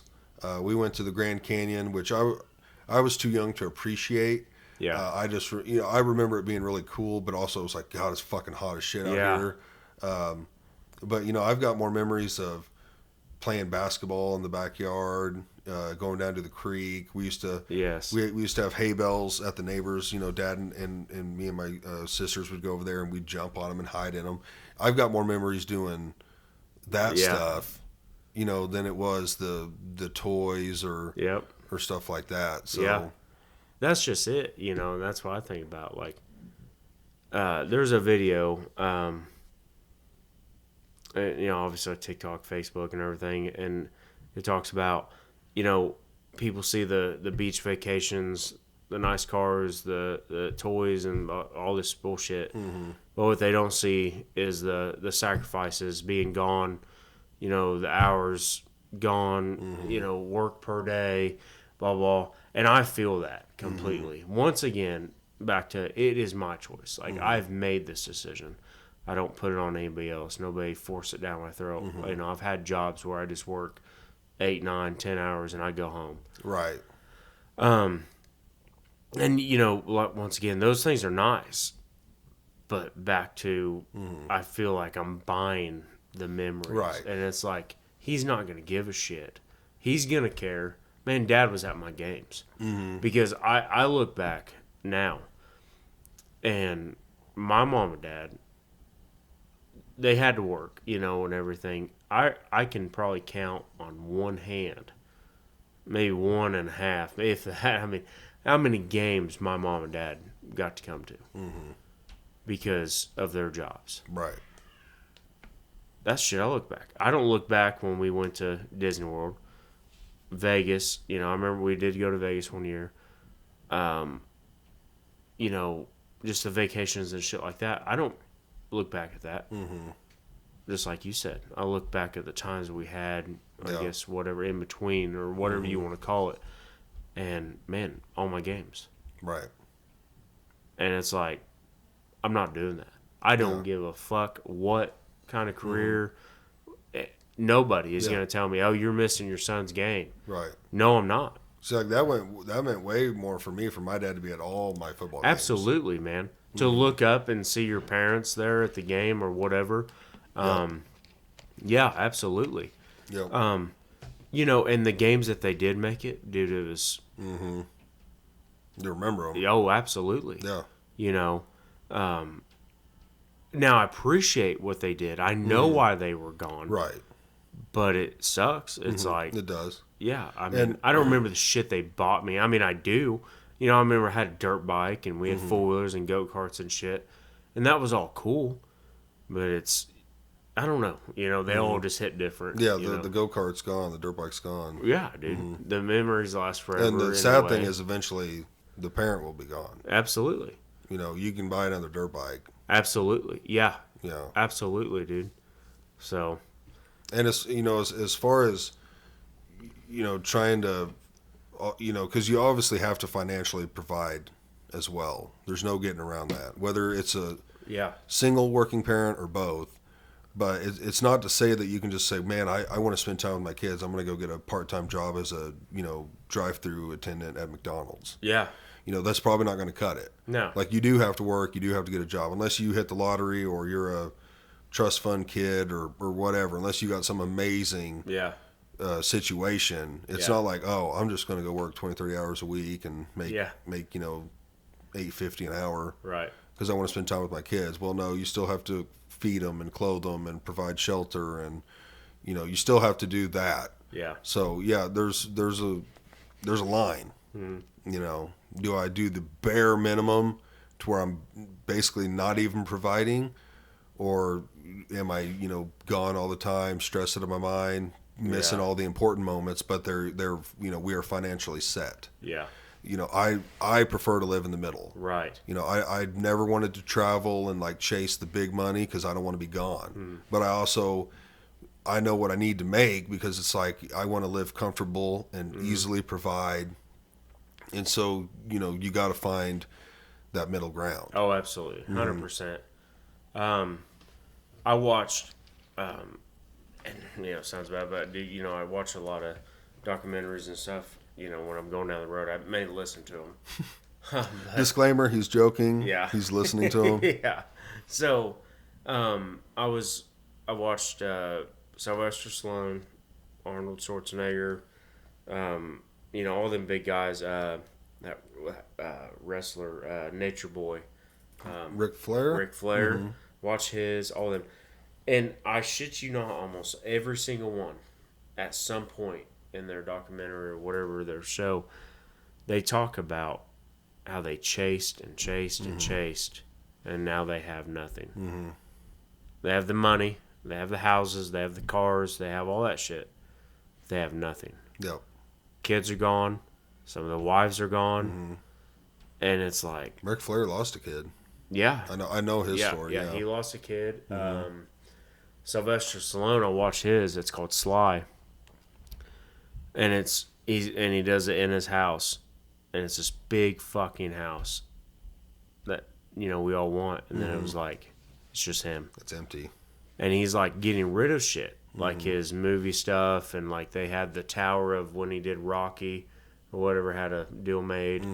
He was getting rid of that, and he's like, dude, it's empty. Like, it's all gone. Right. And it's just quiet. And it was like, whoa. Yeah. There's a deal I follow on Facebook, a guy, Andy Elliott. I love his stuff. I like pretty much everything about him. His business aspects, like the way he looks at things and so on and so forth. But there was a video he posted. He's like, I spend 20 minutes a day with my kids. And it was almost like he's bragging. Like he was okay with that. Right. And I'm like, 20 minutes a day. And I mean, you're rich as fuck. He is. I mean, the house he just built, the cars he drives, like, it's phenomenal. But I'm like, Never get Bro. the time back. time is a thief, man. Like, you're in your 40s. I believe he's probably 40 or a little bit older. Right. I get it right now. You're just living in that, and it's like, it's great, but like 20 minutes a day. You have 18 summers with your kid. 18. Right. Yeah, that's good. And that sounds like a lot, I guess. It's not when you start getting older. No. I've already went through 4 summers, or I'm going into our 4th summer with our son. Right. Where the fuck was 4 years? Like, where did them summers go? Right. So, everybody's different. I'm not knocking success. I'm not, I don't promote, doing the bare minimum. I agree with you 100%. The middle ground, you're able to provide, you get to do fun shit, you get to whatever. Make memories. Hey, man, that's great. If it works for you, that's the way it should be. Right. Yeah, I remember. I want to say it was a coach in some kind of professional sport, maybe basketball. I can't remember who it was exactly, but he was retiring, and part of the reason was he was already kind of considering it. He was getting older, but his wife told him, he was like, "Hey, it's our son's birthday this weekend or something. You need to make sure that's on your calendar."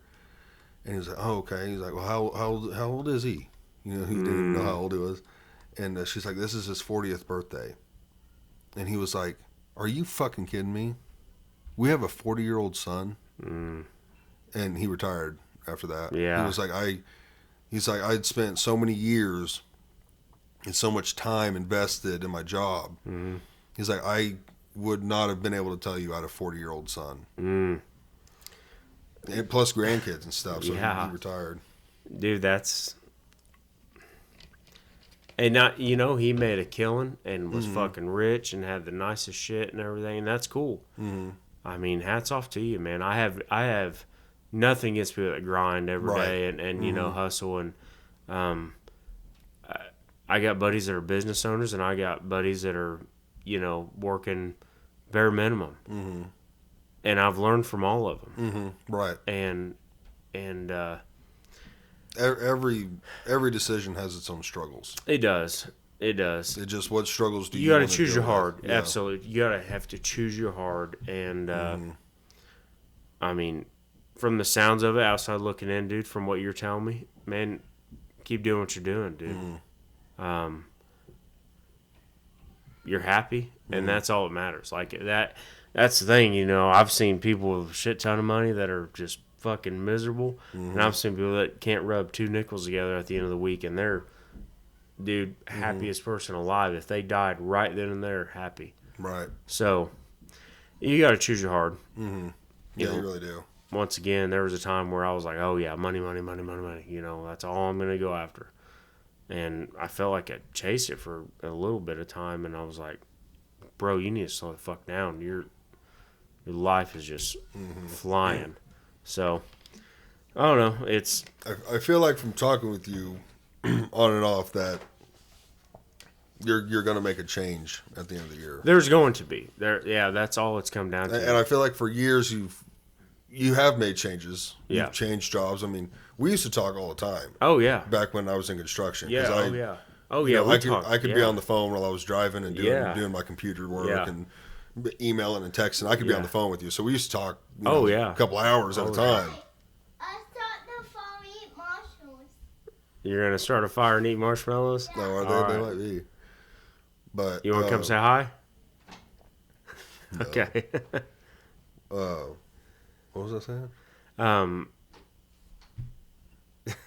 I forgot. Oh, we used to talk on the phone all the time. Oh yeah, yeah, Yeah. And you were doing the what was it, like the sewer thing? Yeah. Yeah. There was a time I you were was doing that. doing You were that. doing the trash truck. Yeah, dude. I And I yeah. remember you'd be like, I'm thinking I'm going to go to this and try this and try this. Yeah. And I really feel like, because I feel like at that time you were really grinding. Yeah. Oh, You were yeah. chasing the dollar, you were grinding. Yeah. I feel like the having kids has put a different perspective in your head. It did, and it took that. Mm-hmm. 100%. Yeah. Um. And it's almost done a little bit of the opposite for me. Yeah. Now, I don't want to travel. I don't Yeah. want to work 60, 78 hours a week. Yeah. But it's made me realize, like, you can work a Friday. Mm-hmm. Working 410s, it's like you can work a half day on a Friday or all day Friday. Yeah. You can work a little bit more, Yeah. to better provide. Yeah. But there's also, like you're saying, that point where I don't have to be gone all week. I don't have to work 60, 70, 80 hours. Yeah. So, And that, like you said, at one time, yeah, it was just straight grinding. Like, I got out of college and I was making like $12.50 or $12.70 an hour, working for Vaughn's. I started out on prevailing wage, and that's when I bought my Harley because I thought I was a rich remember that. motherfucker. Brought home my first $1,000 paycheck, and I'm like, bro, I'm fucking rich. I've never seen $1,000, and bought the Harley and everything. But then, went down to just regular wage on non-prevailing wage jobs, and I went from $12 an hour to $17. Thought I just hit the absolute jackpot. right. Went from 17 to I went into the union, and I was making union wage, making $40 an hour, 30 something, 40, whatever it was, and then I left that, and then I started kind of driving a truck, delivering food to restaurants, making decent money, and then I went back to the traveling again and making union wage, and I can honestly say that I never got happier. Mm-hmm. The paychecks were nice, absolutely, but it was never, man, I'm so happy. Mm-hmm. So happy with what I'm fucking doing. Just Well, wasn't that, bro. I can't help but think if you go to Steel Tank, you'd find that. And then I I left that last union job, I decided to buy a truck. And this is honestly the longest I've stuck with a job. Mm-hmm. And that sounds bad, but 4 years, 5 years, whatever it's been, It has is. been the longest that I've stuck with a job. Mm-hmm. Because I've always tried to do better. I've Right. always chased that dollar, try to do better. And like I said, can I say I'm happy? Yeah, I'm happy. I am. But I'm not satisfied. I'm happy with the lifestyle that it gives us. I'm happy with the benefits that come from it at times. But am I completely satisfied with my life? No. If that, I'm not satisfied with not eating dinner with my family every night. I'm not Right. satisfied with it being on my mind 7 days a week. I'm not satisfied with, missing out on time with, my wife and kids, and back to the dinner thing, and just so on and so forth. So, I guess I am satisfied with where it's gotten us to just right at 30. We have just a short time left on our house, and then we'll be completely, debt free. Mm-hmm. That is nice. That is a Right. very good feeling. It's like okay, something's paid off. Something, this has came, but now it's time to start putting those things that you've missed out on and sacrificed. It's time to go ahead and back up and do those things. Yeah. So that's where we're at. That's where I'm at mentally and everything. It's gonna come. So Yep. That's good to hear. yep, absolutely. Well, I don't know about you, but I'm hungry as shit. Yeah, man. I'm starving. I'm hungry. Yeah, I'm always hungry. That's what we go eat and Yeah. hang out with the kids. When you get do you post your kids online? A little bit, yeah. Would you Yeah. mind if like me, you, and your kids and my kids we took a picture for Yeah, this? yeah, that's Okay. great. Yeah, Yeah, I think that'd be cool. yeah, let's do it. Okay. All right, we're gonna end it there. That I can't read what the phone says. Does that say 2:45? Either 2:45 or an hour 45. It's been at least 2:45. It's I Yeah, think it's like two. That's Yeah. the longest ever. it's been a minute. I feel like we keep going, but I'm hungry and they're. I Oh, think they're dude, wanting yeah, us, so yeah, all right, we're gonna wrap up there. This has been a good podcast. yeah, man. Great podcast. Smith also has watched every one of them. Yes, I've watched every single Yeah, one. you're totally up to date on every Yeah, single one. absolutely. He tells me, all the time which ones he's listened to, which is all of them. And Yeah, man. everything. I So love it. That's cool. And you've been a second guest. Yep, Yeah. Second time on. So yep. I feel like I wasn't as nervous this time. no, dude, you definitely weren't. I feel like at the very beginning you were for a minute, and then like when I feel like there's times you realize, like just now looking at the camera, you would realize we're filming and Right. podcasting. But if you just put that out of your mind, Yeah, just open up and start talking. yeah, you just talk, and then I can literally hear when people get comfortable. Yeah. And I've only done this is 22 or 23, but I can literally hear Yeah. when people forget that they're Oh, yeah. being filmed. Voice kind of raises up and they just, Yeah, and they relax and they just start talking. Yeah. Yeah, I can hear it. yeah. But yeah, no, you were great this time. So, but yeah, we'll end there. Again, you can find subscribe to me on YouTube and Spotify. Follow me on Facebook and Instagram. Everything's Grizz Nation or Grizz Nation Podcast. So, thank you guys for another episode. Thank you for coming out, Smith. Yeah, man. It was great. All right, we'll catch you on the next one.